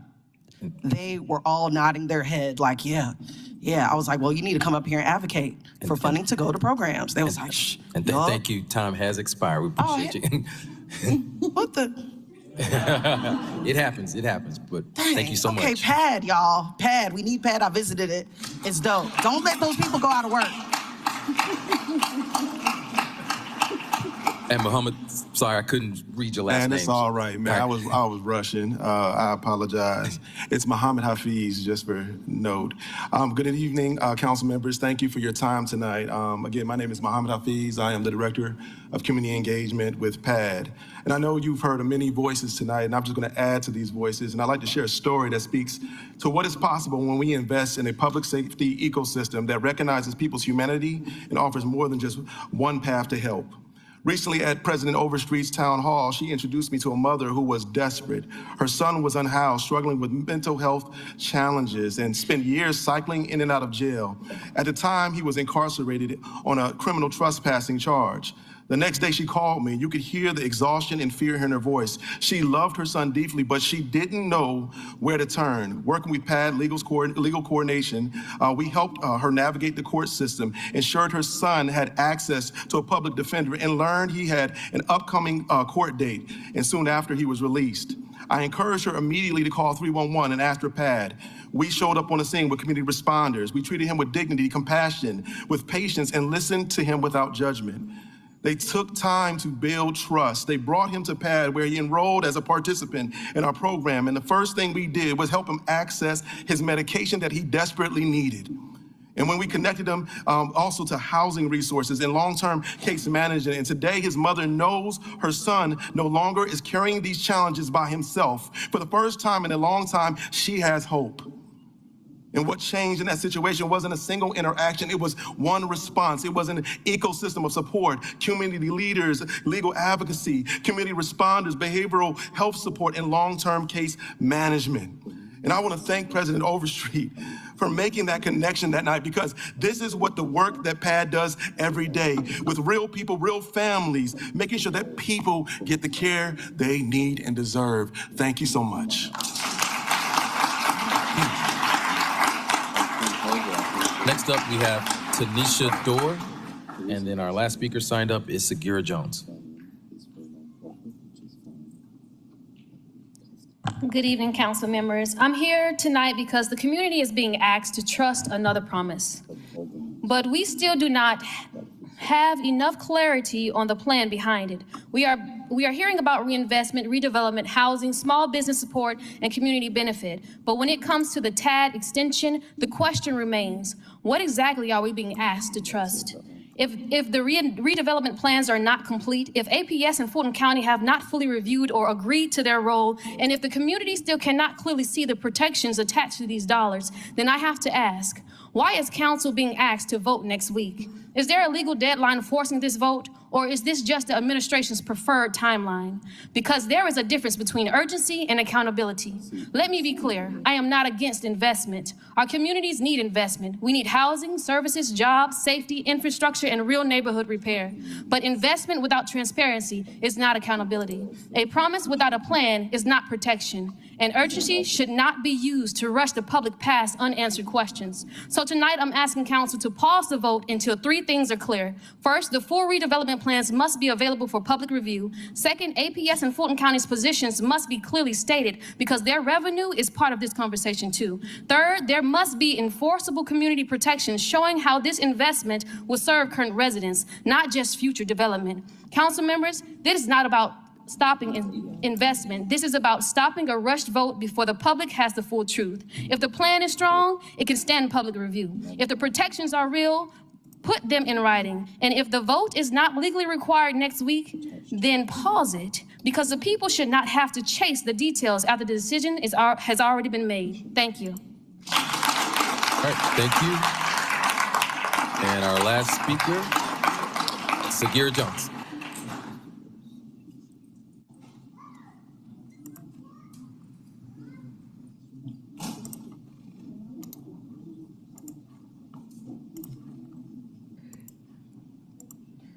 Good evening. My name is Sagira Jones. I am a resident of District 12 and president of the Atlanta Planning Advisory Board. I appreciate the work that has gone into this fiscal year 27 budget. However, I'm here to ask you to increase funding for the Department of City Planning. Over the past year, the city's comprehensive development plan update, Plan A, set a new standard for public engagement. It reached deeper into communities, included more voices, and gave residents a meaningful role in shaping Atlanta's future. That process built trust and produced a stronger, more representative plan.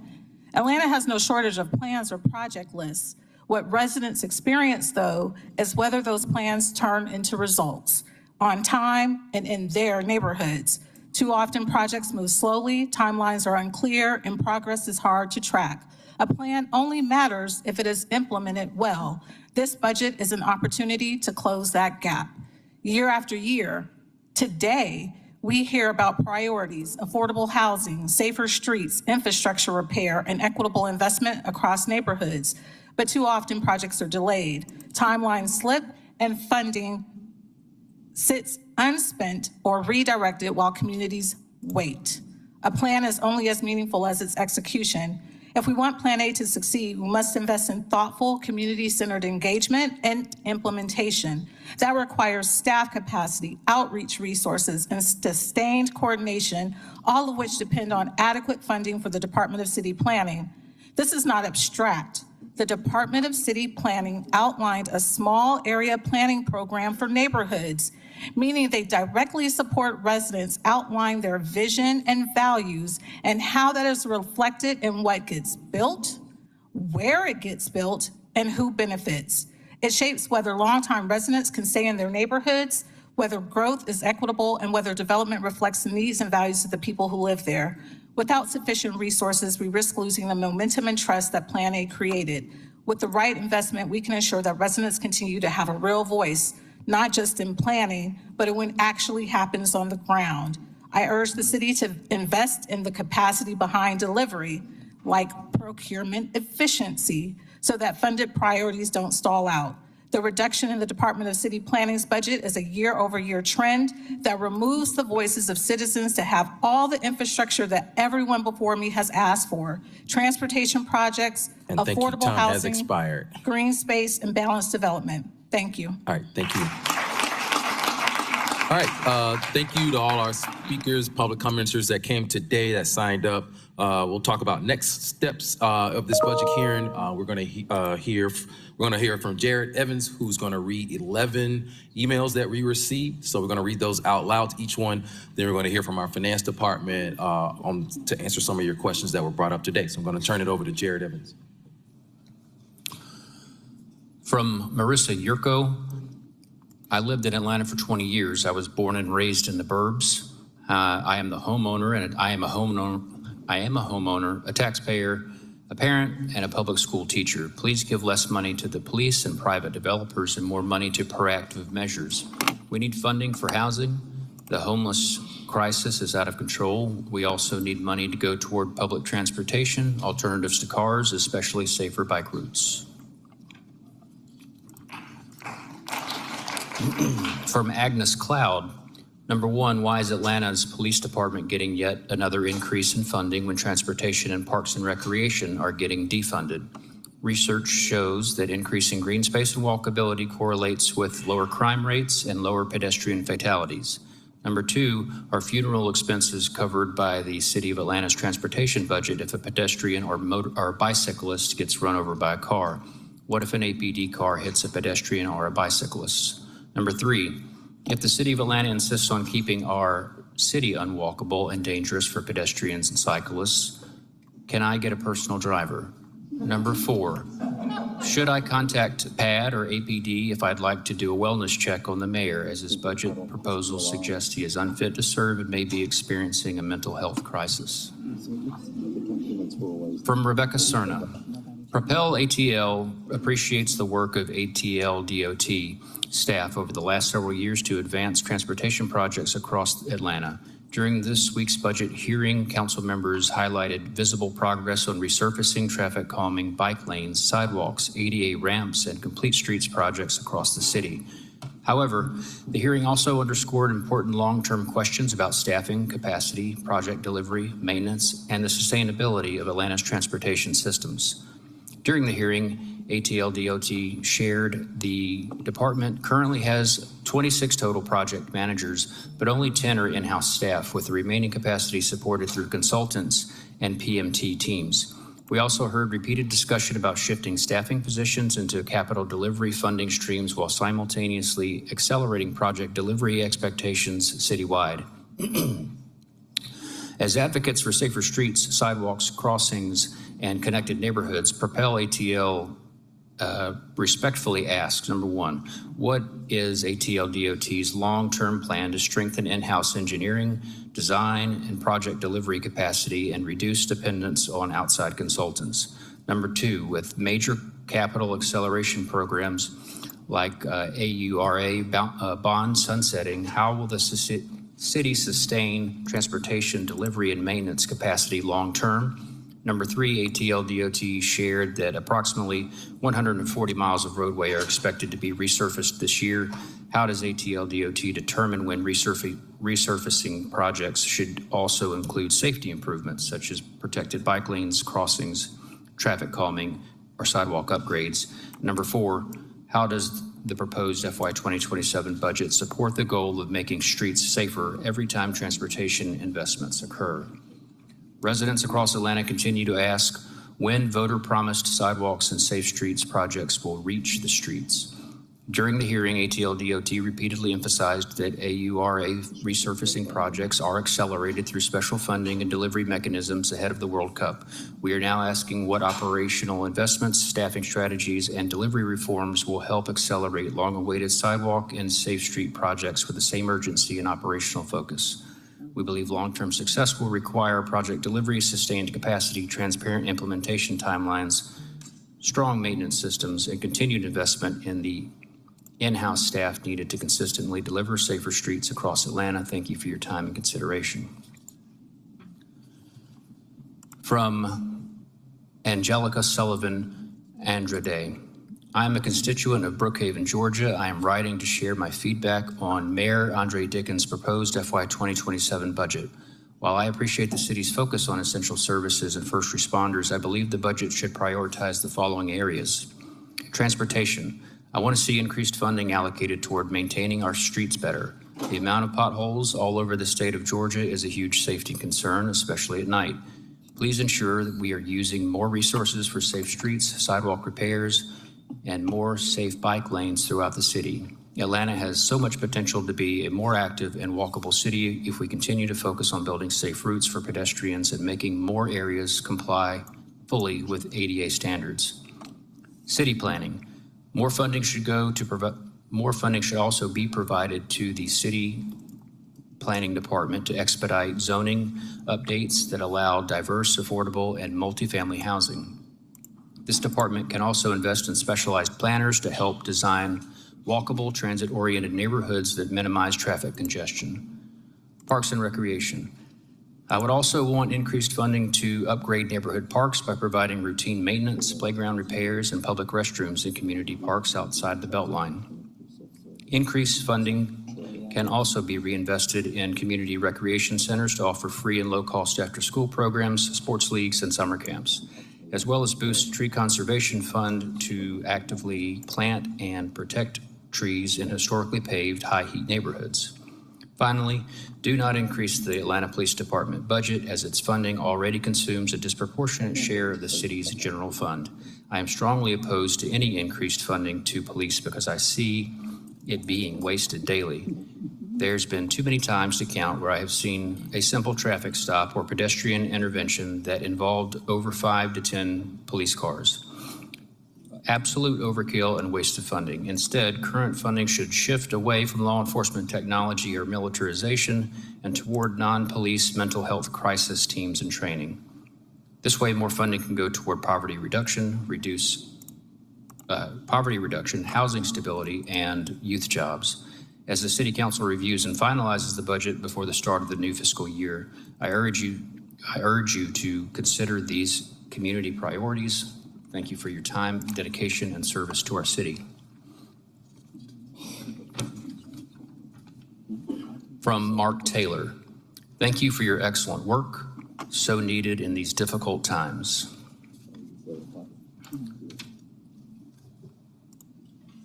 From Flavio Tomas, hey, I'm Flavio, an Atlanta resident since 2018, and I'm currently residing in Midtown. I'm surprised to see a significant cut in transportation funding. Why is the budget being cut when, one, transportation funding is already underfunded, causing a slow rate of project delivery, and two, safer streets directly reduce the number of injuries and deaths that we and our police, fire, and EMS staff have to deal with? From Katie Outland, is there a dedicated division or coordinated oversight with a line item in the budget for alternative transportation trails in the city that are not part of the Beltline? From Crystal Porter, dear City of Atlanta Finance Committee members, why can't tax allocation district tax money be returned to the schools after a TAD expires and bonds be used to pay for specific projects in disaffected neighborhoods? The TADs are not all expiring at the same time, so the city will continue to benefit from some TAD money even after others expire. Wouldn't bond financing require more transparency and accountability and have the added intangible benefit of increasing public trust in these projects, as well as the tangible benefits to APS and the county in increased tax revenue? Wouldn't bond financing allow the projects to happen in areas that lie outside of TAD boundaries? Kind regards. And from Ann DiMartini, hello, I'm a constituent in the district of Dustin Hillis, and I want to voice my feedback on the 2027 budget. I strongly oppose any increase in funding for police. I believe the budget allocations for police and the Department of Corrections should decrease and allocate the money to uses that genuinely improve public safety. Investments should be made in public services that prevent crime and interaction with law enforcement and the carceral system, affordable housing, policing alternatives and diversion, and the public defender's office. The city remains in a deficit due to the overinvestment of public dollars in Cop City, which the people of Atlanta didn't want. Please do not keep compounding that mistake by giving more and more of our tax dollars to the police. Regards, Ann.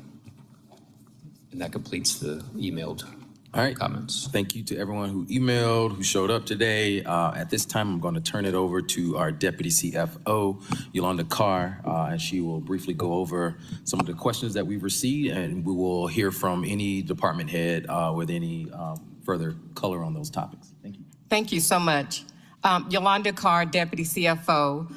We've heard a lot of comments tonight about the budget, mainly about parks, police, and transportation. So we wanted to start off by sharing with you, as we went through this process for the budget process, we have to have a balanced budget. We made sure that with this budget, we did not utilize fund balance. But it's helpful to know also, too, that the general fund is not the only fund for the City of Atlanta. We have several funds, including special revenue funds, capital projects, and also grant funds. So with that being said, I wanted to start off with parks, and then we'll move to police, and then to ADOT. So what you have before you is a presentation that we shared before on the parks budget. You'll notice in FY22, we had $60 million. That was for the Park Improvement Fund, General Fund, and then also with fund balance that we'll talk a little bit about for FY27. But overall, you'll notice that we have an increase in the amount for parks. So parks has enough funding to meet the SLA and then also to meet the obligations. You'll notice from FY22 to FY27, parks has grown by over 100%.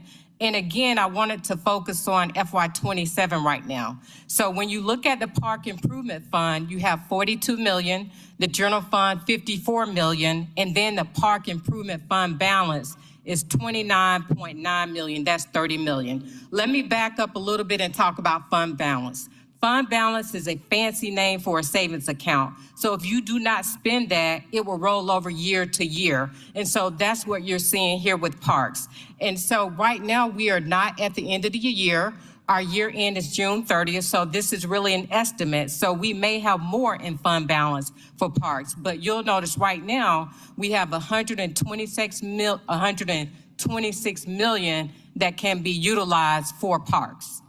In addition to that, with the Park Improvement Fund, we also have the allocation of 50% that can be used for capital projects, 40% for maintenance, 5% for safety and security, and another 5% for other needs. So again, we just wanted to highlight for the public that we're not cutting. This is merely a reallocation of the budget for parks. So I just wanted to share that. Okay, thank you. And we'll pause there to take any questions from my colleagues who want clarifying answers to some of these questions. So we'll start with Councilmember Juan. All right, Ms. Carr, I can't let this slide go off without commenting, and I've already said this to CFO Bala. I do feel like this is a misrepresentation of the allocation of the funding for parks. The reality of it is that green box comes from the orange boxes from the years before. That's the only reason it's there, is because it wasn't spent in the years before. So rather than indicating that yes, that money is available to spend this year, but you need to shave that off of each one of the pink boxes in the years before for an accurate representation. So I just have a real challenge with this, because I don't think it misleads the public into thinking that the city has been putting all this additional money in year over year when we're really just grabbing from previous years to pile up into that green box. The second thing I want to say, though, is what I did learn also from the CFO, and this is something I'm going to be asking in the next fiscal year, is that we don't have any sort of reporting in terms of the percentage spend so that we can make sure that there's compliance with the Park Improvement Fund allocations. It is all within the Parks Department. I believe the commissioner had kind of a tally, but we don't, there isn't a mechanism in Oracle or in our accounting system that actually tracks and specifically allocates that this bill, X percent, if up to 100% went to maintenance, this went to capital, this went to whatever. And the same with personnel. Personnel may be assigned to the Park Improvement Fund, but we have no way of tracking down granularly what percentage of that person's allocation to the Park Improvement Fund was for maintenance, capital, and other. So I think that's something we as a council are going to need to tighten up a little bit. Well, actually, not just with the Park Improvement Fund, but also with the general fund. So when the public is asking how much is, they rightfully so, they're asking how much are we investing in maintenance year over year, we can't really tell them. I mean, I think everything that they've heard sounds to me that was an estimate, probably close, but I think we've got to have the ability, in light of everything that they've raised, to be more granular. So I just wanted to clarify that about this graph, because it's been driving me crazy ever since I've seen it, for the very reasons that I've stated. So, Council Member, let me just dive in a little bit more and share a different perspective on the graph. When you look at the general fund for FY27 is 54 million. That is real. That is the general fund allocation that Parks has. That has not changed. When you look at the Park Improvement Fund, the 42 million, this is the amount from the tax mill that you have on your taxes. So that too is real.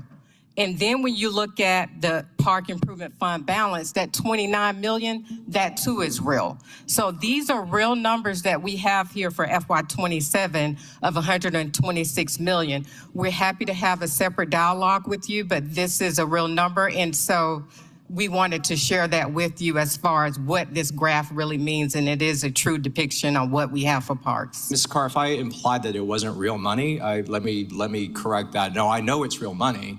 What I'm saying is that that green box only exists because the years before, the lower green box, the Park Improvement Fund money should be decreased by what wasn't spent that went into the savings account you're talking about that created the green box.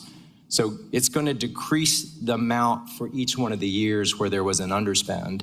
And again, like I said, if someone were to read this graph, they think that over time, the total resources were all deployed, and that's not correct. And that we're actually, oh my gosh, we got 126, where there's an incremental allocation from this year's financials of 126 million. No, that's not the case. It's because we had underspends in the park improvement fund the years before. So not necessarily, Councilmember Juan. And again, that's why I said that we're happy to have that sidebar with you, because right now, we only looked at fund balance right now for this year. There were fund balance in previous years, but again, when we close out our books, this number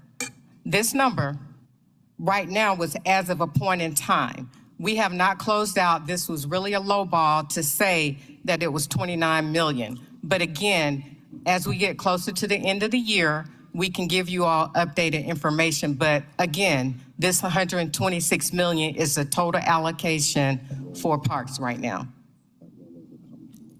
All right. Mr. Chair, I'll yield. Okay. Councilman Worthy. Ms. Carr, rather than a question, I have a request. Sometime this week, certainly before Monday, can we be provided with a graph that is similarly depicted in this type of layout of spend, regardless of where it comes from, general fund, park improvement fund, wherever. I'd like a graph of park maintenance spend for those 6 years reflected there. Can we get that from you or Yes, we Parks will and work Rec? on that for you. Thank you very much. Thank you. All right, thank you. Councilmember Lewis. And same thing, I would like to know for that 6 years, I would like to look at restrooms in parks. I'd like to look at park improvements. And what I mean by that, tale of two cities. I want to make sure we had a comment today about Perkins Park swing set. I was there with the Parks Department and Friends of Perkins Park looking at the swing set 2 years ago, 3 years ago. So I would like to get the same kind of report. And also want to put on the Parks radar, because I do see our interim commissioner. The Browns Mill Golf Course does not have any scorecards, have not had any scorecards for weeks. The Browns Mill Golf Course ball dispensers for the don't work, that's less than $3,000. So to see $129 million to have a ball dispensers at the only golf course that has that ability is horrible. So thank you. Thank you. Councilmember Hillis. Thank you, Mr. Chair. I too have concerns about the parks situation. As Councilmember Juan said, I mean, I think the clearest statement is at the end of the day, we are decreasing the general fund investment in parks, enough said, by 5%. And that's not to say the city hasn't done a whole lot for parks in the past 6 years, including the Parks Improvement Fund, which I authored and had a lot of help from Councilmember Westmoreland, which I appreciate, and all members of council that supported it. We increased the Parks Improvement Fund by 100%, which had not been touched since the 1950s. And when I was elected to council, the city was in the 50s as far as the parks rankings. And now we are number 18. But we could very easily be in the top 10 if we just invested in where we are doing the worst at. Councilmember Lewis mentioned restrooms. There are a number of other issues that we could address very easily. And we've done great with acreage. You know, just in my district, during my time on council, we have fought to acquire the Chattahoochee, historic Chattahoochee brick property, Lower Paul Park, the Galloway Fields, and done great with trails, Proctor Creek, Phase 3, which I'm working to get extended even further. The Chattahoochee Riverlands Trail, bringing the Beltline into District 9, the Silver Comet Connector, et cetera. But we could do a lot more and get into that top 10 ranking. I will put in a request to finance as well, given, as many commenters stated, and as has been stated by other council members, we have added acreage, which is one of the places we do the worst at, so I'm glad we are improving there. However, I would like to see a graphic similar to this one that shows the parks maintenance, specifically, not acquisition numbers, et cetera, just park maintenance, how park maintenance has done over these 6 years compared to acreage? Because acreage has greatly increased over these 6 years, and I would like to see how parks maintenance has done. So that would be my request for finance. Thank you. All right, thank you. Councilmember Bakhtiari. Thank you. And just again, echoing colleagues, thank you, Councilmember Hillis, for saying it's a 5% reduction, and that's it. While I do understand the case being made, it does feel like being gaslit. So I do want to name that what we are seeing is what we are seeing. But to the point of what Councilmember Worthy said a moment ago with his request, Councilmember Worthy, I know you said by Monday at the latest, but I do believe that if we've been going over these numbers as often as we have been, and we do have as bench as deep as we do with finance, could we not have these numbers by as soon as Wednesday, just so we have an opportunity to actually digest them before we sit down on Monday? I would just like to put an actual time, like a deadline on it, when they can be expected in our inboxes. I'm asking finance. Yes, we will work on that and we will provide an update. I understand, but can I get a timeline on when that update will be provided? Yeah, give us a moment and we'll give you an update. Thank you. Thank you for that. And I might have another question in a moment. Please continue. Councilmember Lewis. And we've been joined by Councilmember Michael Julian Bond. And because I saw so much money in there, I almost forgot my question. I'm always thinking about recreation. So as you give us the 6-year update, can you also pull aside the amount of recreation and the spend for recreation alone? We do know that a high percentage of our students of our recreation constituency are folks who eat free or reduced lunch. In District 12 this year, we opened up to where kids who eat free or reduced lunch get to go to summer camp for free. In 3 days, we had 56 people sign up. That's a 25% increase of what they had over a six-month period. So I want to know what the increase in parks has been over that 6-year period, because next year, as we see these kids that need it, they're no longer self-selecting out, as the previous person said, self-selecting out. They're going to be coming next year. And other districts have reached out to me because they see that in District 12, you can sign up and eat free and reduce lunch and go to camp for free. And they've reached out to me about that, so I can foresee other districts reaching out about that, so we can get back to Atlanta how it used to be, making it accessible to everyone. Thank you. All right, thank you. Councilmember Boone. Yes, thank you, Mr. Chair. I also have concerns about the Department of Recreation wanting to make sure that our recreation centers have the supplies and adequate staff. We also need more instructors in some of our rec centers as well as some of our programming.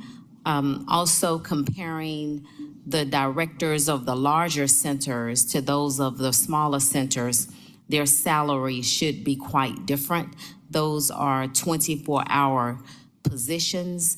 They get called morning, noon, and night. So I want to make sure that those large facilities such as Roselle Fan, ML King, and CT Martin, those staff are paid adequately. Also receiving the increments that the lower staff might need. Our recreation staff appear to me to be the working poor, and we need to make sure that our staff, they are being taken care of like other staff as well, including some of the equipment, making sure that the restrooms are very, very modern, and making sure that we have correct and janitorial services as well during the summer months. So, Madam CFO, I would definitely like to see something on those recreation issues. Thank you. All right, thank you. Any other questions from council members on while we were on Department of Parks and Rec? Councilmember K-Bond. Thank you. I just wanted to clarify, I don't remember if this was answered or not, but how much of the green on the chart is already committed to some type of capital project? So currently in our Oracle system, none of that is committed. Okay, thank you. Thank you. I had a follow-up comment there. I said this at the last public hearing we had, but I mean, we sit through these hearings and hear departments say that there isn't any justification for an increase in funding, but just a couple weeks ago, we had Councilmember Lewis asking to fund free summer camp. That was only a couple $100,000. And when we're talking about 300,000, yeah. And when we're talking about the scope of the budgets that some of these departments have, like the police, that is really crumbs, right? And we're talking about public safety, we're talking about equity, we're talking about, places for kids to go that are safe. We really need to reorient the way that we are thinking about this budget. And just some food for thought for some of my colleagues. It sounds like a lot of us up here are not happy about the cuts to parks, no matter how it's framed. Fulton County just passed a resolution to stop accepting misdemeanors at the jail. Public Safety Committee today also passed a resolution to urge ACDC to stop accepting misdemeanors. And so I'm just curious if that will free up any money in the corrections budget that we could possibly reallocate to some of these programs that people are advocating for. And we'll get to that portion of the conversation in just a moment when we talk about corrections and APD. But are there any other clarifying questions? Councilmember Juan for Parks and Rec. Ms. Carr, this is just a clarifying question. You said that none of that green box is committed. I think, I don't want to make presumptions or assumptions, but I think what you're saying is none of it's encumbered, correct? That is correct, and I had that discussion with Parks earlier. It may or may not have been committed in conversations, handshakes, individual understanding and expectations of certain district council people in the Parks Department. That's a fair statement, right? So let me back up a little bit just for clarity. So our system of record is Oracle, so it has not been committed or encumbered in our system. So right now, that amount for fund balance is still available on the general ledger in our financials. But that fund balance in that green box may have 15 of us up here saying that they have expectations for it and they have had commitments for it. Because I can tell you right now, if that's available, District 7 has a lot of ideas for that green box. So there may be some expectations, but it's not encumbered in the system, correct? That is correct. Thank you. All right, thank you. Councilman Lewis. So I'm super happy about my colleagues, my new colleagues that joined us this year, both Councilmember Worthy and Councilmember Bond, because they just gave my next question. Because I'm going to believe you, CFO, Deputy CFO Carr, when you say that, I apologize for pointing, but I'm going to believe you when you say that it's not encumbered, it's not committed. I know we've been talking about equity. We see them buy restrooms for the Beltline. We saw them buy restrooms for FIFA World Cup. And my request as we move through, because we have not voted on this budget yet, is if we can get some restrooms with this green part on the south side of the city, we can match those beautiful bathrooms or restrooms y'all are promoting for FIFA that are all over the city. So that's my request that I put out there for you all, and I look forward to hearing something from Parks because we've been talking about this forever. South Bend Park needs a restroom. Southside Park needs a restroom that's functional. These parks are major parks in the city of Atlanta. So I look forward to that. Also looking forward to Southside Park getting a baseball field. If we got $29 million available and the kids, the $300,000, my request for the kids to go, all of the kids to have free, who eat free or reduced lunch to go for free, should be paid for. All of them should get it, not just District 12 kids. And so those are my requests because I'm getting requests from across the city. And I'm bringing other folks from other districts into my district to go to sign up because it's not available in their district yet. So those are my requests. And I love Parks and Rec. I'm happy that y'all have this money so we could do more with it. Thank you. All right, thank you. Councilmember Collins. Yeah, just listen to, thank you all for this conversation. And I mean, just listening to it, I do think that we really truly need to have more specific details in terms of FY 2027, because what I don't want to see happen is the fact that we are having this conversation on what's committed and encumbered, and then finance come to us with a different story. So please, please, please verify and let us know with absolute certainty that that 25, 29 plus million dollars is absolutely free and available at this time. I mean, it's extremely, extremely important because what you hear, and we're just talking about Parks and Recs where, yes, it's a 5%, it's 2.7 million. However, based on what you all are showing us and what we are interpreting this to be, is that there is an actual overage. So before all the requests on Monday, before this is passed, please get us clarification that that is actually unused committed fund balance, which is coming out of the savings account to do more projects. The second piece to that is I know we've been having this conversation on offering summer camp free for all of our youth.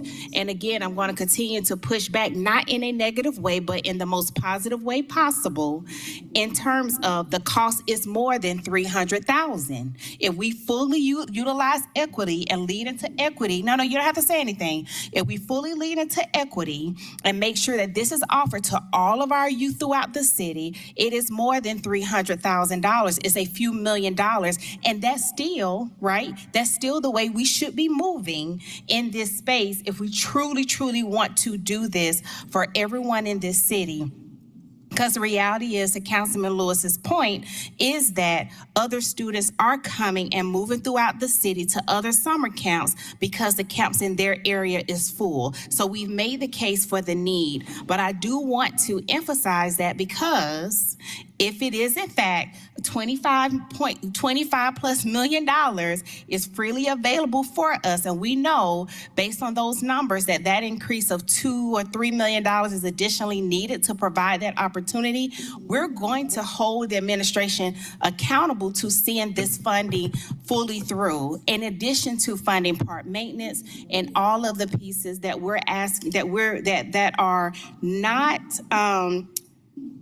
the community is coming to us as in the wish list, and it shouldn't be the wish list. It should be the baseline standard of what we should ensure across the entire city.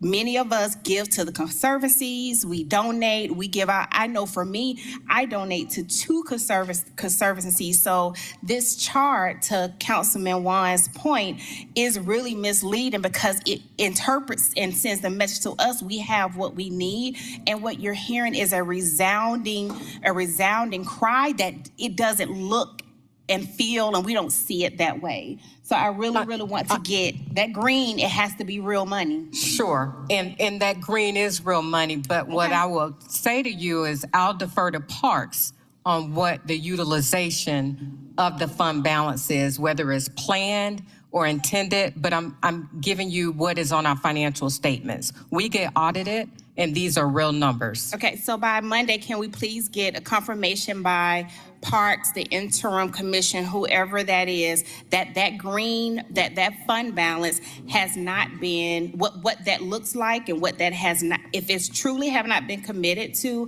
what are the priorities or projects that are on that list to shore up that money? And while we have our interim deputy, I'm not deputy anymore. Doug is now in the new position. So Parks Commissioner, interim. Congratulations, Doug. You are now in the hot seat. Let's do it. Thank you.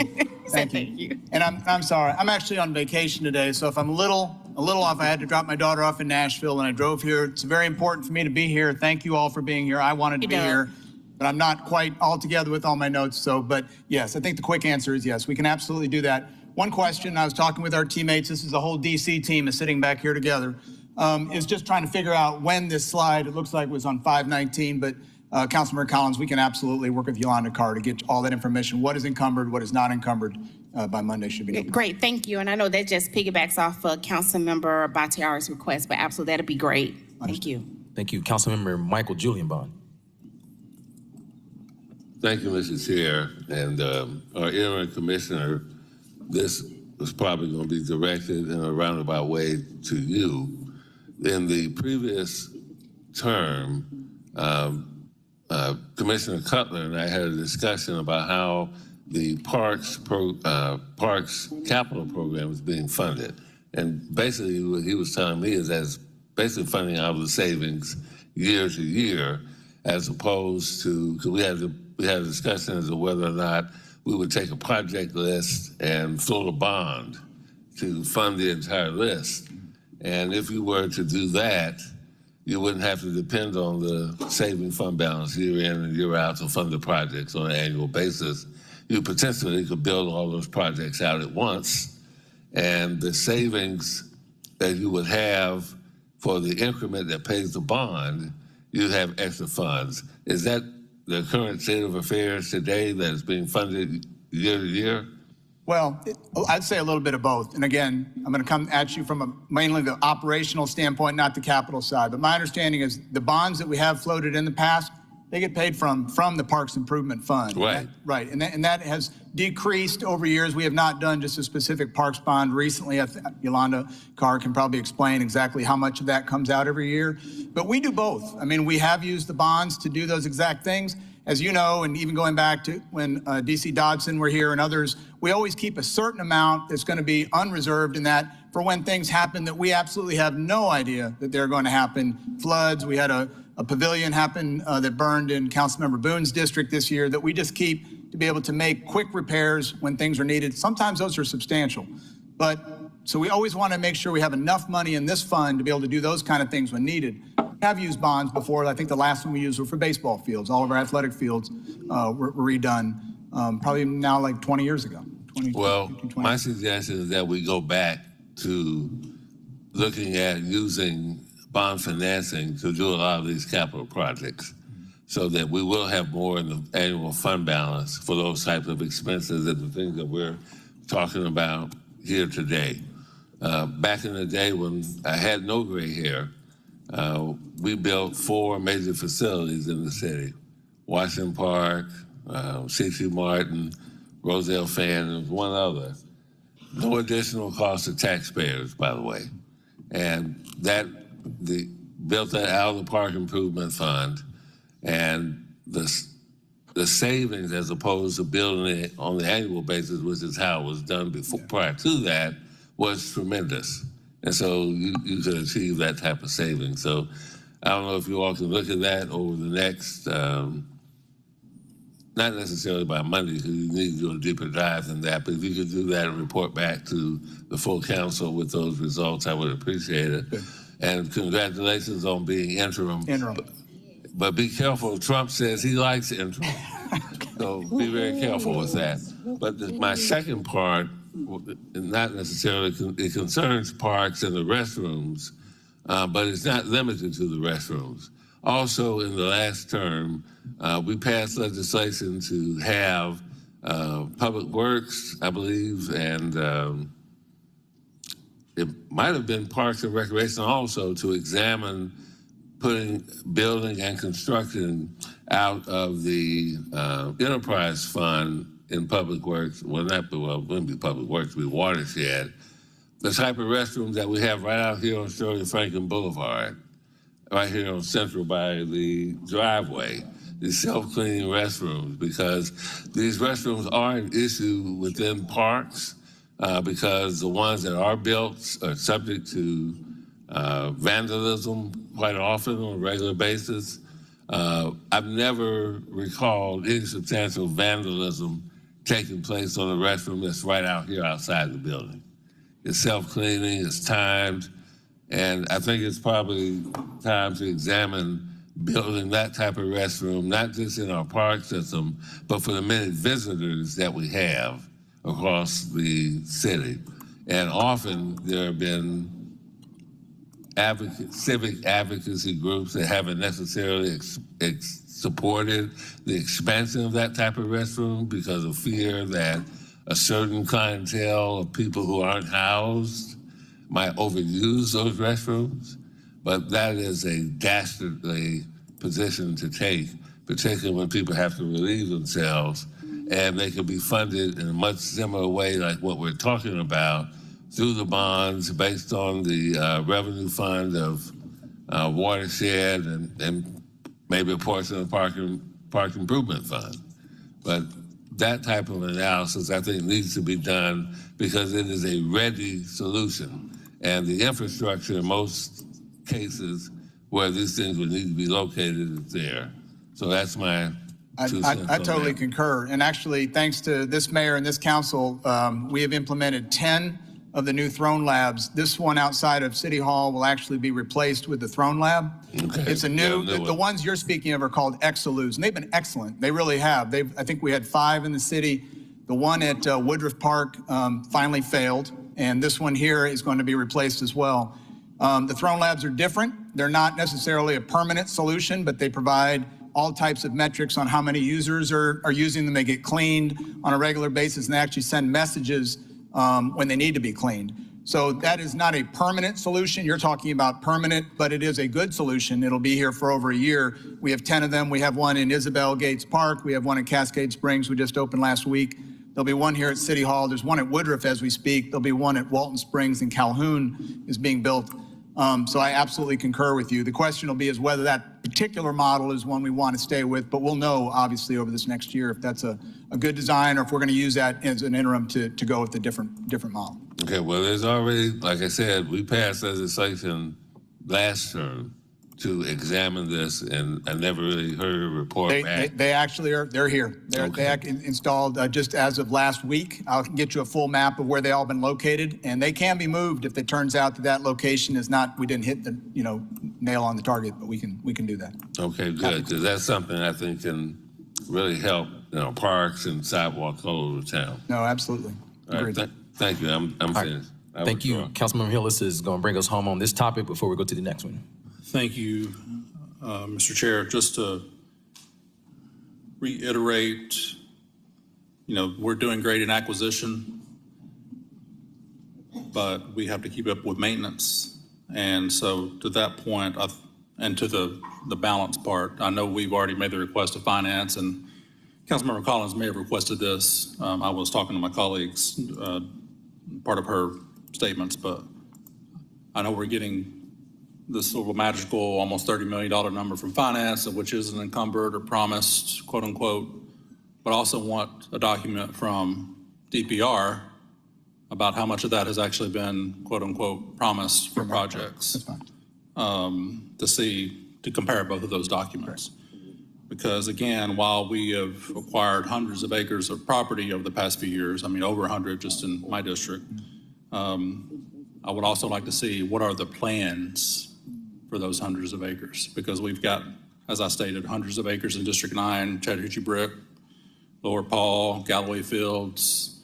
My 2 colleagues here have 12 acres on HE Homes that was, I believe, just acquired. That needs to be developed.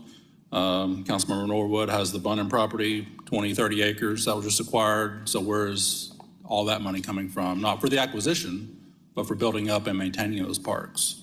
So if you could give me that information by the end of the week or by Monday, that would be appreciated, so we can see where this 30 million is not going to according to finance, but maybe possibly going to according to parks. Yeah, you're going to find that 30 million, as mentioned, I don't want to defer until you get the information, but yes, it's exactly that. It's either earmarked or encumbered. On the date of this running, I don't want to say exactly what it is without consulting with finance, but to your point about taking on properties without having enough maintenance, we spend a whole lot of time to make sure that goes well, both on the programmatic side. If y'all remember, we just opened up the At Promise Center on MLK. We have over 250 teens already registered there. That's in collaboration with the Atlanta Police Foundation, moving staff to that location. We did not open that until we had all of our staff in place. We will open on Friday of this week, I think, our next Beltline section 2-3 on the South Side Trail. Make sure those agreements always have the Beltline to maintain the property for 2 years before they turn over. That's done on purpose to make sure we have that growing period. For the properties you're talking about, like on DeFores and Warren, you're right. We took them on the day we bought them. They're ours to take. We have taken a lot of time to make sure that those are managed correctly in our staff. I will say, and I'll take just 1 second to say this, that we have not been at a better state from metrics on the arborist division, on the forestry division, on the mowing division. Garbage, we missed a few cans. But on the skilled services, skilled trades division, which is actually moving to your district, as our headquarters. Our metrics are as solid as they've ever been. Forestry has been off for a number of years, and we have been able to right that thanks to the support of the mayor and council. So I feel confident. We cannot let that, they're easy to slip. One storm, you can go, but right now I feel confident we're taking those things into consideration. No, I just want to reiterate, I appreciate you and your team, the administration for their push. Absolutely. Because we have to keep the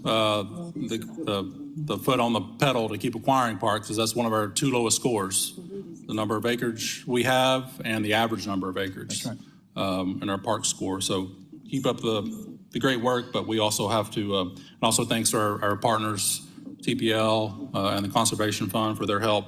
But just keep up the good work, but we have to get our maintenance where it needs to be. Thank you. All right, Mr. Chair. thank you. And continuing on the hot topic, we got Councilmember Dozier, and then following with Councilmember Boone. I promise I'll be quick. Thank you, Mr. Chair and Deputy Commissioner, Interim Commissioner Voss. I appreciate you. You alluded to this with the Beltline, but the Beltline Trail will continue to grow with the work that's been ongoing, especially on the southeast quadrant. And so those, as you alluded to, those will be future maintenance liabilities. But one thing I do want to also mention is that the City of Atlanta adopted Trails ATL Master Plan last year. As we enter into this comprehensive transportation planning process, that will lead into future capital projects to expand our city's trail network, which will be future maintenance liabilities. So I just want to continue to put a fine point on the conversation that we've been having. My only question is the bathroom outside of City Hall. When is that going to be replaced by one of the throwing I think we added that. I will try to get you an answer by Monday, unless Galen has an answer right now. We do not have an answer, but we'll have it by next Monday for sure. We've been in ongoing conversations with the folks with the Central OAC, the Outreach and Advocacy Center, working with our unsheltered population out here. And that's been a major point of contention and concern for some time, especially with the one out here being non-working. Right. And so the sooner we can get that replaced, the better. Yeah, So. this model, I didn't mean to cut you off. This model seems to be a little bit easier to install. And so we're looking, as we said, we've already installed 10. So we added the 2, which was the one outside, and then we added one to Calhoun Park, which is going in now. So I think it's going to go in much quicker than the other brand. It's a different model, but I think it'll work the same. Once again, thank you for all the hard work. I'll yield. Thank you. All right, thank you. Councilmember Boone. Yes, thank you, Mr. Chair. Commissioner Voss, just wanting to let you know how much the 28,000 residents of Southwest Atlanta, the over 800 seniors are just excited that you are in this position, and there's no on-the-job training for you. Thanks for the added pressure. You Appreciate it. sound confident. We feel good about your responses, and congratulations. We look forward to working with you, and we'll be in touch with you before Monday. Thank you so much. Look forward to working with you too. Always. All right. Thank you, Interim Commissioner Voss. All right. We'll pass it back over to Deputy CFO Carr, who will speak about, I think, public safety next. Sure, police. Let's see. So we wanted to talk a little bit about police's budget. We heard a lot about the increase in police, but we wanted to highlight exactly what we're seeing here with police. So when you look at personnel, you'll see an increase of around 13 million. Really what we're seeing here is an increase in pension of about 6.8 million, and then also group insurance of about 3 million. So overall, you're looking at around 10 million for an increase in police. These are mandatory payments that we have to pay for police and group insurance. So when you look at it overall, police's budget, 80% is personnel. That's what we see there. And the other for police's budget are obligations. So we wanted to just highlight that, the budget for police, so that we can share exactly what we're seeing. These are really true obligations and mandatory payments that we have to pay. Okay. So thank you. Thank you. And I see we have Chief Shearbaum in the building. Chief, I don't know if you don't mind coming down to the podium and just kind of breaking down the personnel increase. I know you were at our last budget hearing and kind of spoke to that. And it's good to see you in the new uniform as well. Well, thank you, Mr. Chair and members of the committee. Thank you, our council. Thank you for your long day on behalf of our city. As you know, we are the largest city in Georgia. We are the state's capital. We have 1 million residents. Our authorized strength to be able to do all that's asked of us is 2,020 officers. That's responding to every 911 call. I just checked. There's about 67 citizens who have called us. That's waiting for a car even to be dispatched. That is for our level 3s and 4 calls. So our ability to be able to staff the department up to get to every call quickly and promptly, to be able to address whatever the emergency may be, from an active shooter, a lost child, a wandering Alzheimer's patient, a bank robbery, run the gambit. There's a million things that we could be called to, and we have to be ready for each of those. As we grow back the police department to authorized strength, we were very near that before 2020, then we dropped down to about 1,500 officers. You all felt it in your district. Now you all felt it in the response times that we were struggling with. Now you're seeing more officers on bikes in our communities. You're seeing more officers in our parks. You're seeing more officers assigned to our specialized units. Our investigative units are getting back to the size that the capital city should be. We're able to make sure our parades are safe. We're able to make sure our festivals are safe. So when you invest in the men and women of the police department who are talented, brave, compassionate, and committed, this is what you are getting back in our neighborhood. So I appreciate your support for the men and women that do this job. The officers have been here tonight, the officers that are out when it's 20 degrees, the officers that are out when it's very hot. I am very appreciative of them and for the work they do for our city. All right, thank you. Councilman Lewis, I think you had a question. I appreciate you for that. This year, and today in particular as well, we had a lot of organizations come and ask us about CVI work. And I've been fortunate enough to travel across the country to see some of what other cities are doing. And my question to you, or statement as well, is have you started thinking about ways you can partner with the CVI organizations like Hope Hustlers, similar to how you partner with PAD? We work daily with the Mayor's Office of Violence Reduction. Director Walker is at our headquarters frequently. He attends our COBRA meetings. His staff attends our intelligence meetings where we look at what is driving violence in our city. We call the Mayor's Violence Reduction Office to scenes where we know we've had gang violence. We call them to scenes where we know families are fighting over a divorce that has brought gun violence into an apartment complex or neighborhood of our city. So there's a role for everyone reducing gun violence in our city and violence in general. And the Mayor's Office of Violence Reduction has been a strong partner in that. We thank Director Walker and his team that work throughout the city being able to reduce crime and particularly violence. So my next question is, today you came and we spoke today and you talked about how Zone 3 has the second amount of Part 1 crimes in the city, second lowest amount of Part 1 crimes in the city. We know that 4 years ago when I was first elected, DA Fonnie Willis said it was the worst portion of her county. And so we've been able to get it down. What we've been able to do, what I've been asking for the past 2 years, is how many police officers have been in each zone, because I don't want to even speak on the rumors. The statements from people working in our city were that there was a disproportionate amount of officers spread out throughout the zones, and that Zone 3 did not have the amount. That's why I asked for specific dates about how many people are working in each zone. So my question is, what I did was invest more in jobs. I invest more in CVI work. Legit, we took money out of our budget and gave it to organizations, saw them create hospitals, saw them open up buildings. And so we've done CVI in District 12.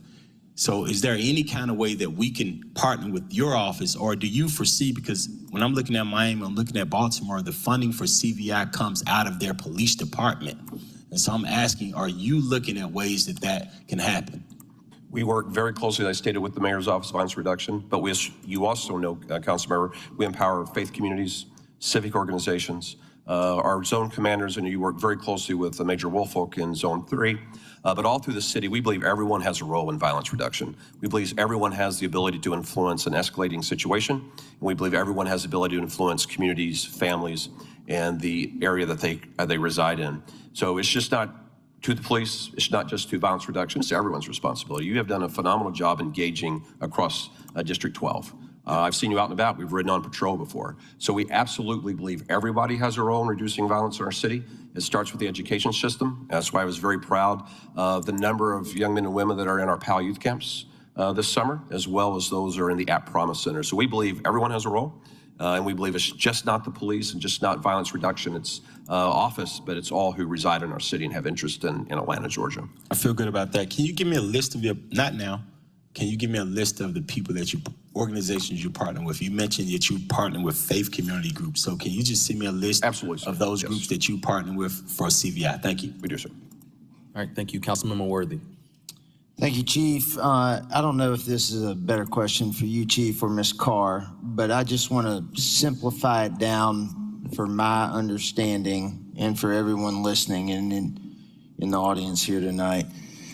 It's approximately a $16 million increase in the police budget for FY27. And what I'm hearing tonight loudly and clearly is 10 million of that 16 million are basically legal obligations as it relates to pension funds, employee benefits, increased healthcare costs. Is that correct? That is correct. Yes. Okay.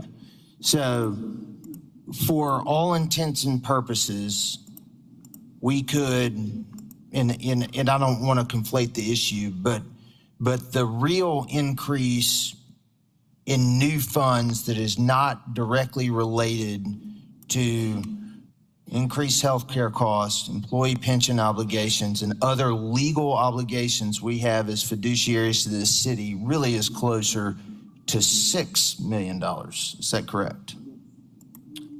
That is correct. And that one I may give back to Ms. Carr on that one. But yes, it's all related to the growth of the individual department.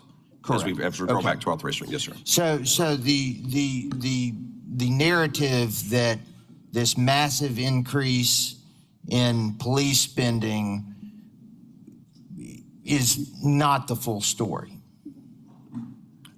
We're needing a police department that is appropriate to the size of a city of 500,000. Thank you. Citizens, sir, that the world loves to visit frequently.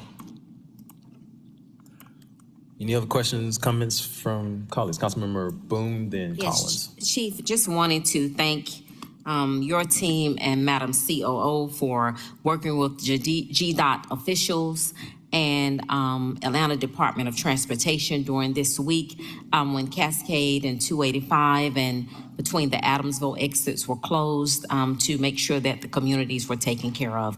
Just a very big thank you to all of you all. Thank you, Madam COO, as well. Thank you. You're welcome, Councilmember. Thank you, Councilmember Collins. Yep. Thank you. Thank you for that. Just really quick, and this may actually be for Deputy CFO Carr. For the intervention program, the Office of Violence Reduction is in which department? Is that the executive offices? So we have violence reduction of $4 million in non-departmental. Non-departmental in which, like, under the executive office's budget? So non-departmental is the fund that is overall for the city where we have things that are not for a specific department. So this is the same department where we use to pay our debt payments and other obligations that are not for one specific department. And so I think that's where, just something to think about for sure as we lean into the future, just making sure that initiative is dedicated in a particular, to Councilman Lewis's point, dedicated into a space where there's firm alignment with the police department, pad all of those pieces since there's alignment there. Because I think oftentimes what happens, is mentioned when we talk about these conversations. And so I think that's just something for us to explore. But also, Chief Shibam, just for clarity, and I know we talked about this in our budget conversation, but it was so many meetings, the purchase and contracted services line item where we're seeing the second to largest variance. Can you share more about in terms of what categories and items, particularly for the public, encompasses purchase and contracted services, which is a completely separate conversation for the public, again, with personnel and employee benefits where we see that pension increase. Sir, we can walk through that, and Deputy Carr, I believe you have that. Okay. If you want to go out, yes, do that. But we do have each of those. We did go out through in our budget presentation. Don't have that in front of me, but we'll make sure we review it to you. Sure, we can. It's mainly the body-worn cameras as far as with the Exxon contract, so that was a slight increase. But as Chief mentioned, we can give you a more detailed breakout of what's in that line item. Okay, thank you. Thank you. And we have a very long retention period for our body-worn cameras. We believe those are necessary for the ethical operation of the department, our training mission. And so we have, as we grow, as more body-worn cameras, those are more cameras in our cars. And we believe it is vital for us to be able to protect the city and maintain your trust and the trust of the citizens. Great, thank you so much. That's all I have, Mr. Chair. Thank you, Councilmember Kilspun. Yeah, I just wanted to make a comment. I think the point is heard that 10 million of the increase is going to, obligations, legal obligations.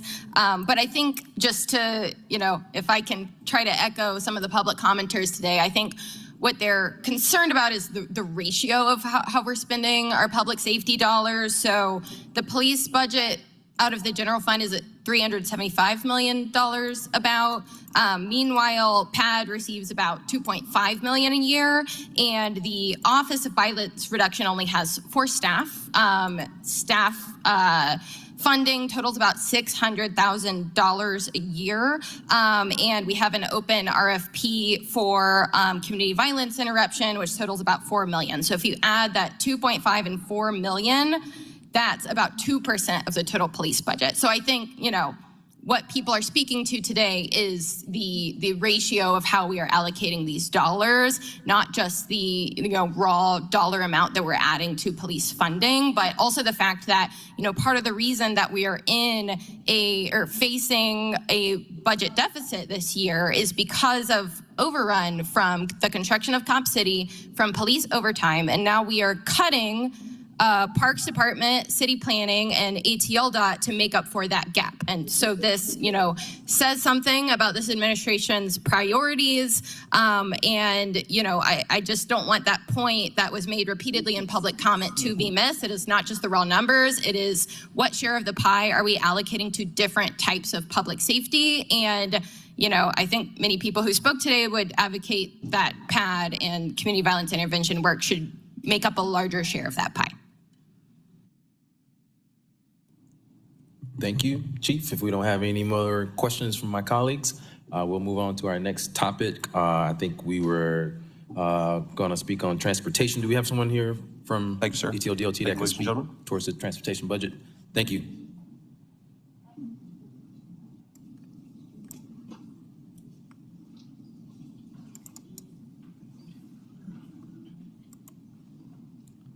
And just for those still in the room, we're covering just the topics that were brought up today. Good evening, everyone. I'm Assistant Commissioner James Garland, and I'm here on behalf of ATL DOT. I'm also joined by our Chief of Administration, Renita Jeffries. Renita's going to give a very brief overview about the Transportation Fund in general, and then I'll get into some specific details that I think you all will be of interest to. Thank you. Good evening, Renita Jeffries, Chief of Administration. The budget reflects a disciplined and strategic approach focused on maintaining essential transportation services while aligning expenditures with current operational needs. Our personnel costs remain the department's largest expenditure category, totaling $29.7 million, and reflects staffing realignments that are designed to better support our operational needs. And that's where most of our budget is coming from. And AC Garland will speak to some of our operations. Thank you, Ms. Jeffries. So in short, just a couple of things that would be of interest to everyone tonight. So we have heard loud and clear about moving projects faster. And what we've been doing is working to redesign project scopes, allowing us to go from design to construction that saves us time and money. We've also been working with changing our procurement methods. That's allowed us to bundle, piggyback, and use other effective ways to help save time and money. One main effort that we've done is implement the IDIQ Small and Large program, which has been a significant savings to us at ATL DOT. We've also found efficiencies in new technologies, bundling services, pricing, and also working with contractors and getting the best price possible for moving several projects forward. Our IDIQ approach, again, has saved a lot of significant funding and time, and then we've reallocated where appropriate and where allowable between projects in the same portfolio, which has also helped us save time and money. Happy to take any additional questions that anyone may have for us. All right, thank you. Councilmember Norwood. I have spoken several times about the state of the condition of our streets, and I know that we've had this great goal to have all of our streets in a state of good repair, but they're not. And that's not y'all's, that's what we're all handed now because of practically a decade of not doing very much to anything. So I have open streets with 15,000 cars with, and I've got the pictures, with cones and water this deep.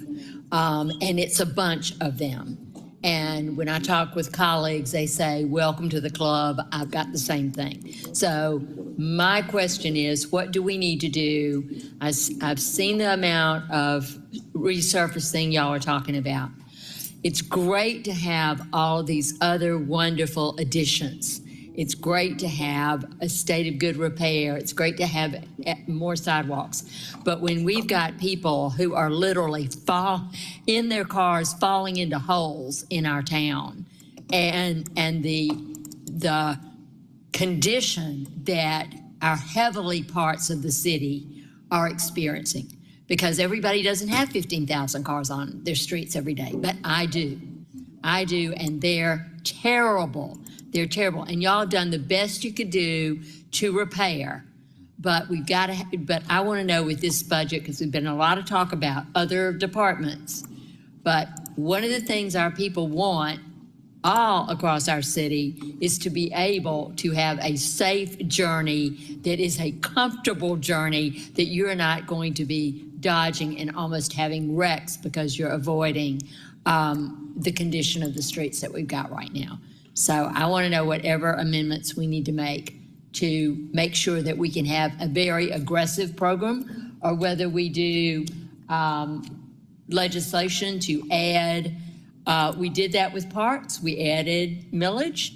I had asked 3 years ago to the mayor to have transportation zones. So where the impact fees were, we would be spending that money to repair, because that's where the impact is. So whether it's, so I would love help from colleagues in what is the solution? Is it an additional millage? Is it reallocation of impact fees? Is it changing this budget? Because it's awful. And it's awful.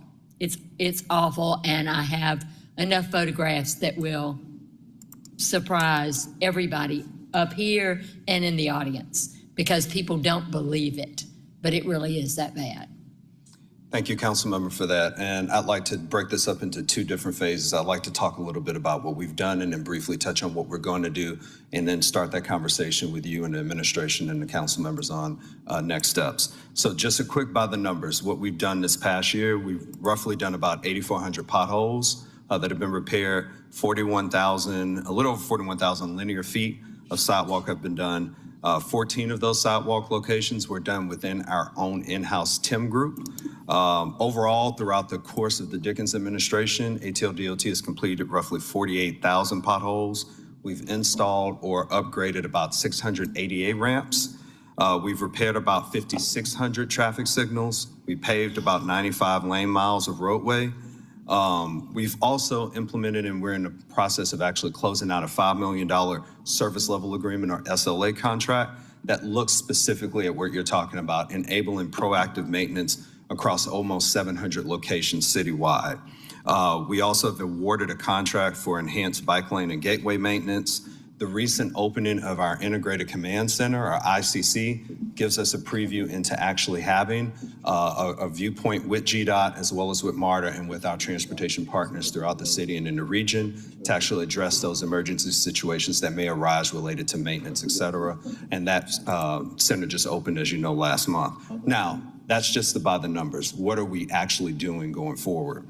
So for SLAs, we're actually improving through this budget our upfront workforce by investing more money into addressing our SLAs. And that's taking a look at that contract mechanism that we have and thinking about next steps beyond the life of that actual contract. we're actually restructuring and addressing our SLAs, looking at zones across the city. They may have a different look and feel about the example that you just gave, but actually looking at zones that we can actually have folks get out and proactively address some of those SLAs in a more timely fashion. As far as the pothole posse, we've actually doubled that number. We started with about 4. We're at roughly 9 members of the pothole posse now. We're moving on and actually looking at making that a 4-fold increase, going up to roughly 18 members, give or take. So that's just a preview about where we are with SLAs, and of course I can provide additional data if necessary. Thank you. Thank you. Councilmember Dozier. Thank you, Mr. Chair. Just request I have for the department. The slide that we discussed earlier with the Department of Parks and Recreation that tried to identify the entire totality of parks expenditures year over year. I recognize that we have provided some feedback to the department on how we want to see that. I think it would be helpful to see something similar from the Department of Transportation. I recognize that general fund is a small portion of what y'all are spending year over year. You have Moving Atlanta Forward, Renew Atlanta dollars are still being spent. You have discretionary dollars coming from our offices. Aura bond, which I thought was a great point that was brought up in the email that came from Propel ATL, where what are our budget priorities to make up for that continued emphasis that we're spending on Aura beyond once that expires, how we're going to keep that momentum going. But I think that would be helpful for as we talk to our constituents about what we are and are not spending on transportation to be able to tell the full story. So if y'all can create a document that we can use to talk about that more holistically, that would be greatly appreciated. Also recognize too that some of our dollars go towards programming, whether it's Streets Alive, whether it's the technical urbanism work that y'all are supporting. Being able to suss that out and see that year over year, I think would be helpful as well. So that's my one ask is if we could see the expenditures from the department, whether spent or encumbered, but to see it in totality so we can talk about all the different funds that are going to the department. So. That's all. Thank you. Thank you for that question, Councilman. And yes, we can actually provide that. And if you want a more in-depth briefing for you or any of the council folks, we can actually provide that based on our Q1 briefing that we recently went through, but work to refine that over time as well. Always. Yep. So don't ask me for a meeting. I will absolutely take it with you guys. Absolutely. Councilmember Michael Julian Bond. Thank you, Mr. Chair. I don't necessarily have a direct question for you, but I wanted to follow up on something that Ms. Norwood had said about the use of impact fees. If the initiative, the neighborhood reinvestment initiative that the mayor has on the table is successful, then the conversation about where and how impact fees are used should be revisited.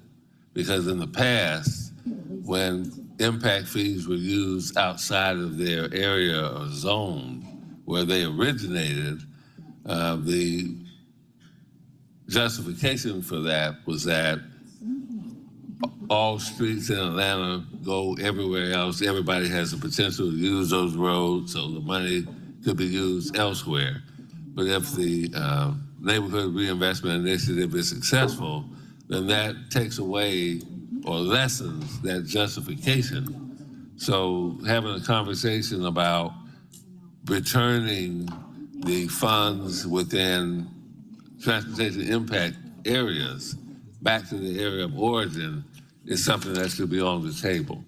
And also part 2 to that, that came up in CDHS a couple of weeks ago about the municipal option sales tax that primarily is used by watershed to complete a lot of those watershed projects. In the next iteration of that, we as a council can expand the use of that municipal option sales tax to address these types of issues for street repaving, street repair, street maintenance. And so that, just putting it out there, that that's a discussion as a body that we control and that we ought to have in the coming months. Thank you for your comment. And yes, we'll follow up on that. All right, thank you. And so that concludes the questions we have for ATL DOT.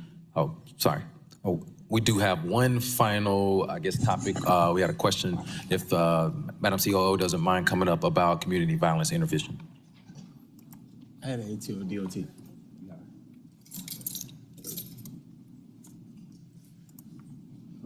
Doja. Thank you, Mr. Chair, and thank you, CO Burks. Quick question. I know a theme that has echoed not only in the public comment today, but previous council meetings and previous public safety meetings and previous CDHS meetings. We've had folks from the community violence and interrupt group communities come to share their concerns about the challenges they have with maintaining sustained funding to support their work to bolster Atlanta's public safety ecosystem. And when I asked about this during the executive office's budget hearing, you had shared there's about $4.3 million that we have allocated for CVI work. My only question then is looking at the breakdown of executive offices. I believe the Mayor's Office of Violence Reduction is sitting at about $650,000 for a staff of 4, is what I saw. So then that 4.3 that's allocated for CVI work, where's that coming from? And would you be able to whether discuss now or in the near term to address the concerns that these groups have had about our ability to share that funding with those organizations? I know there would need to be an RFI process, but what would that look like? What's the timeline for that? How can folks start getting involved in the conversation to apply for that funding, recognizing the existing funding pipeline is starting to dry up? So that's a lot there to unpack, but wanted to make sure I asked that before the end of the night. Thank you, Councilmember Dozier, for the question. LaShondra Burks, Chief Operating Officer for the City of Atlanta. I'll try to unpack it, and if I miss a piece of it, please come back and ask for additional information. So I want to be clear, the $600,000 for the staff, that's a part of the executive office's budget. That is not included in the 4.3 that we can use for vendors and organizations to help do the work within the City of Atlanta. And so I want to go back to a couple of things. This office is within the Chief Operating Officer's office, and that is very intentional. When I was a deputy COO, we visited Baltimore and some other cities that Councilmember Lewis mentioned, and most cities throughout the U.S. have chosen not to have their Office of Violence Reductions within the police departments because there is a degree of separation in order for them to continue to maintain and have trust within our neighborhoods and on the streets. A lot of them have chosen intentionally to be separated from the police departments.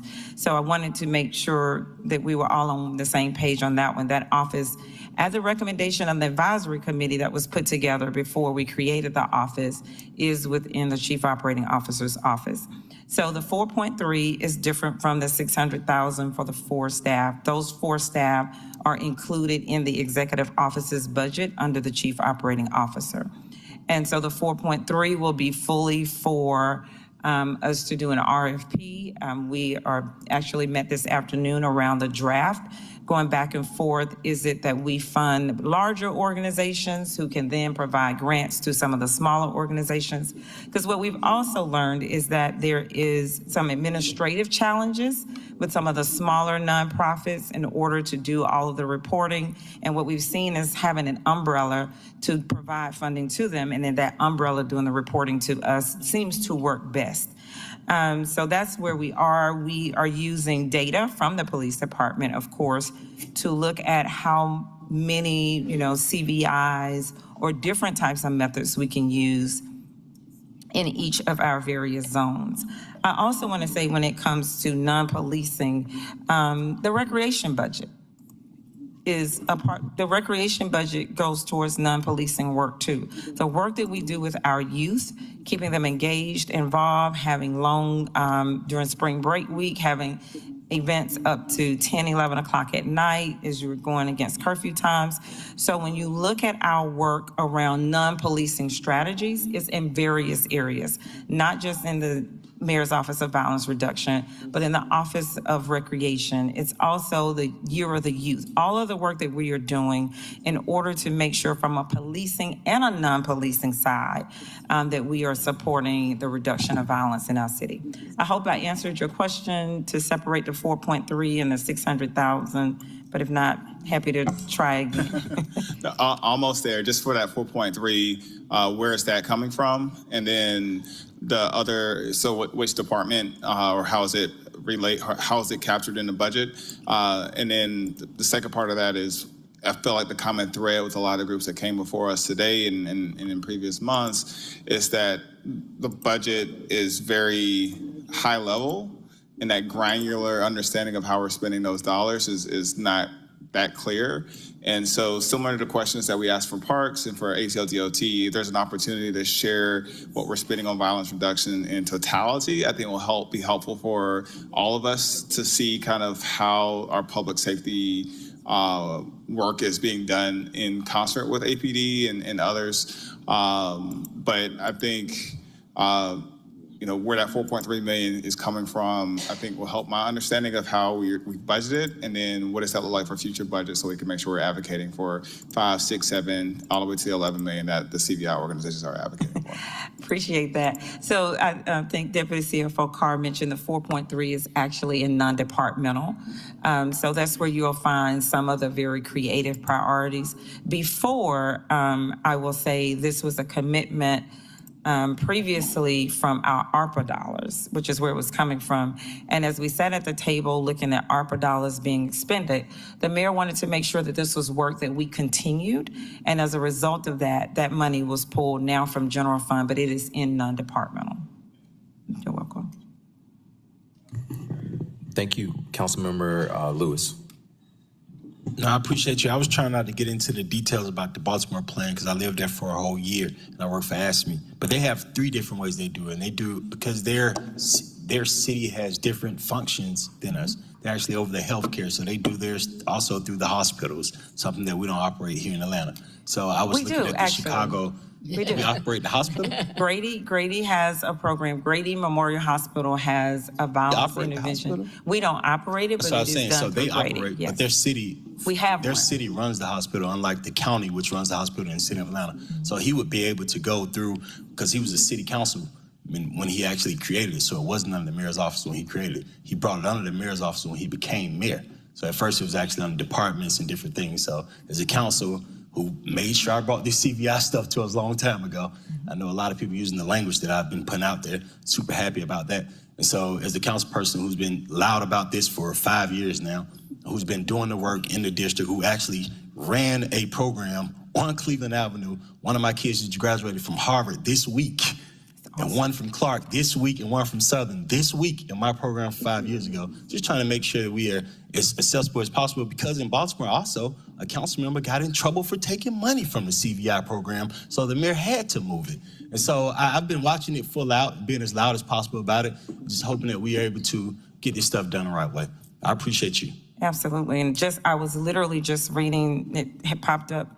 Unfortunately, the Baltimore mayor, their police department had to arrest a CVI worker today for some actions that were done. But we are committed to this work, and we'll continue to be committed from a citywide perspective, and finding ways to partner with Grady Hospital as we currently do. Because what we know is that, and we have seen this actually happen, is that when you're in a hospital and you've been shot or you've been stabbed or whatever, when doctors come in to talk to you, people seem to be far more open, and then doctors come in with the CVIs workers, and they're more engaging and able to share, and then we are able to help work alongside with them to prevent retaliation and things of that nature. So certainly appreciate the work that you have done that's contributed to this, and just know that we're equally as committed. And I appreciate you also saying the doctors, the folks who came down today, they were from organizations in the community on the ground. And I want to make sure they're added. What they were asking to be is just be included in the conversation.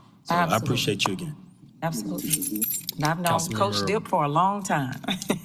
Councilmember Michael Julian Bond. Thank you, Mr. Chair. Thank you, Madam COO, for coming over.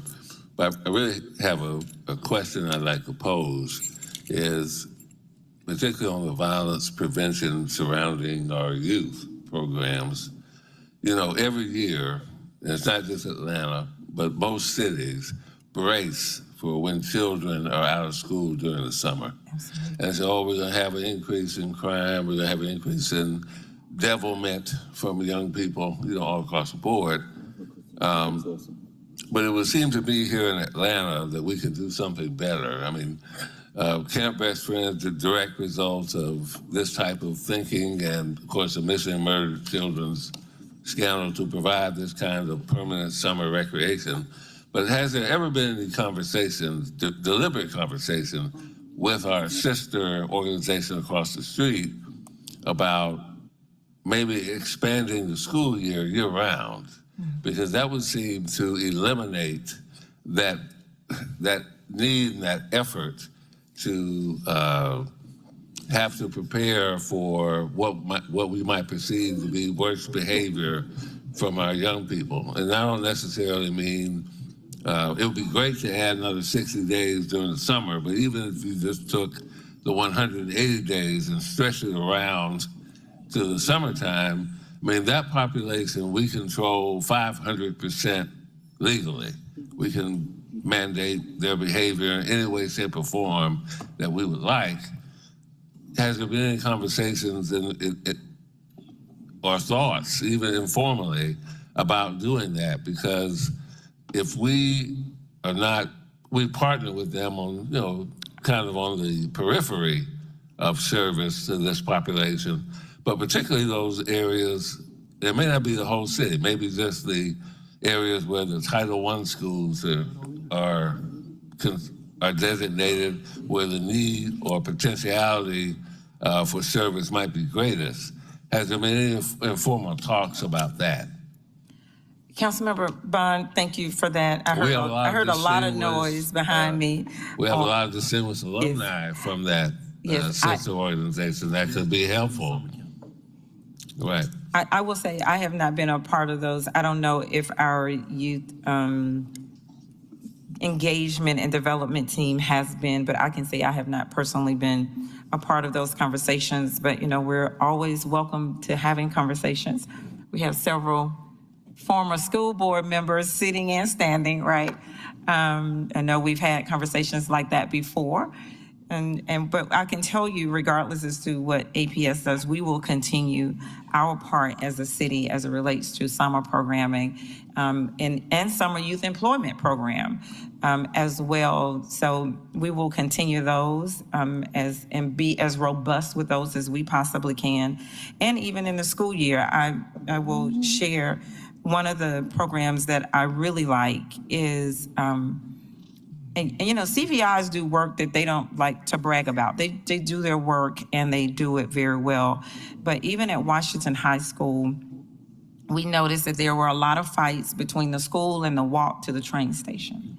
And so what we did was one of the organizations we were working with actually had CVI workers out at Washington High School after school, had a safe walk to the train station for students.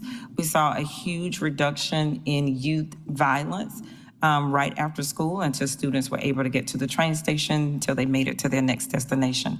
So I say all of that to say we will continue to try to do our part as APS thinks about or anyone is engaged in conversation around what year-long school looks like. As a parent, I would love it, but I don't know how everybody else feels about it. Well, I mean, it just seems to me that every year, I started out, my first job was at Camp Best Friends.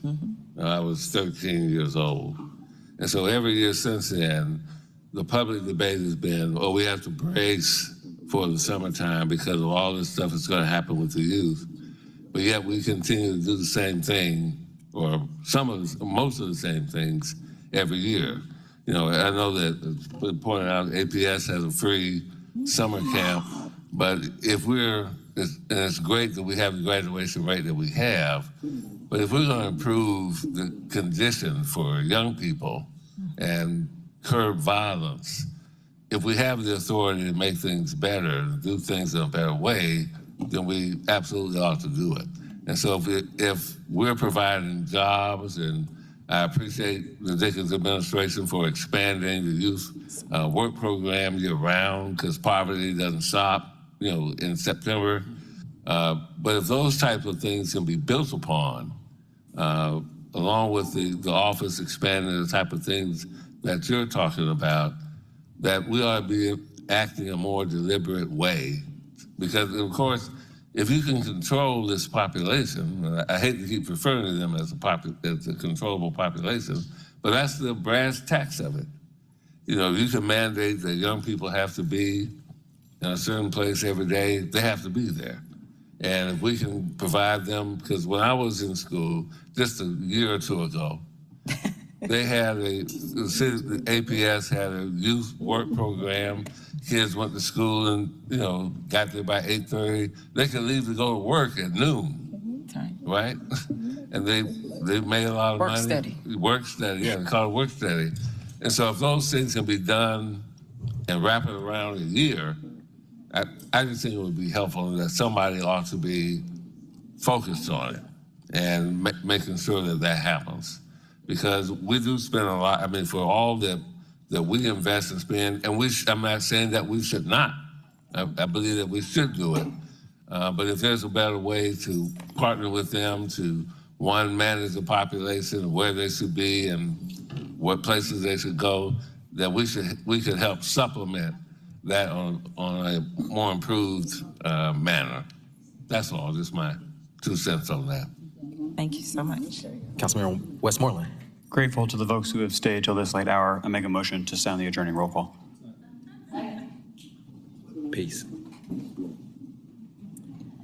Okay, and with that, there are a few thank yous to pass out. I want to thank Chair Winston for doing such a great job. I actually want to thank all of City Council for being here. You heard everyone and you felt it necessary to be here tonight, so thank you. I want to thank Law Department and everyone that obliged. That's our Finance Department, all of administration, those departments, ATL, DOT, Parks and Recs, City Planning. Thank you very much. And most of all, I want to thank the citizens from our great city that thought it necessary to come back here and let us hear from you again tonight. That is extremely important, and thank you very much. And with that, the clerk's office, thank you too.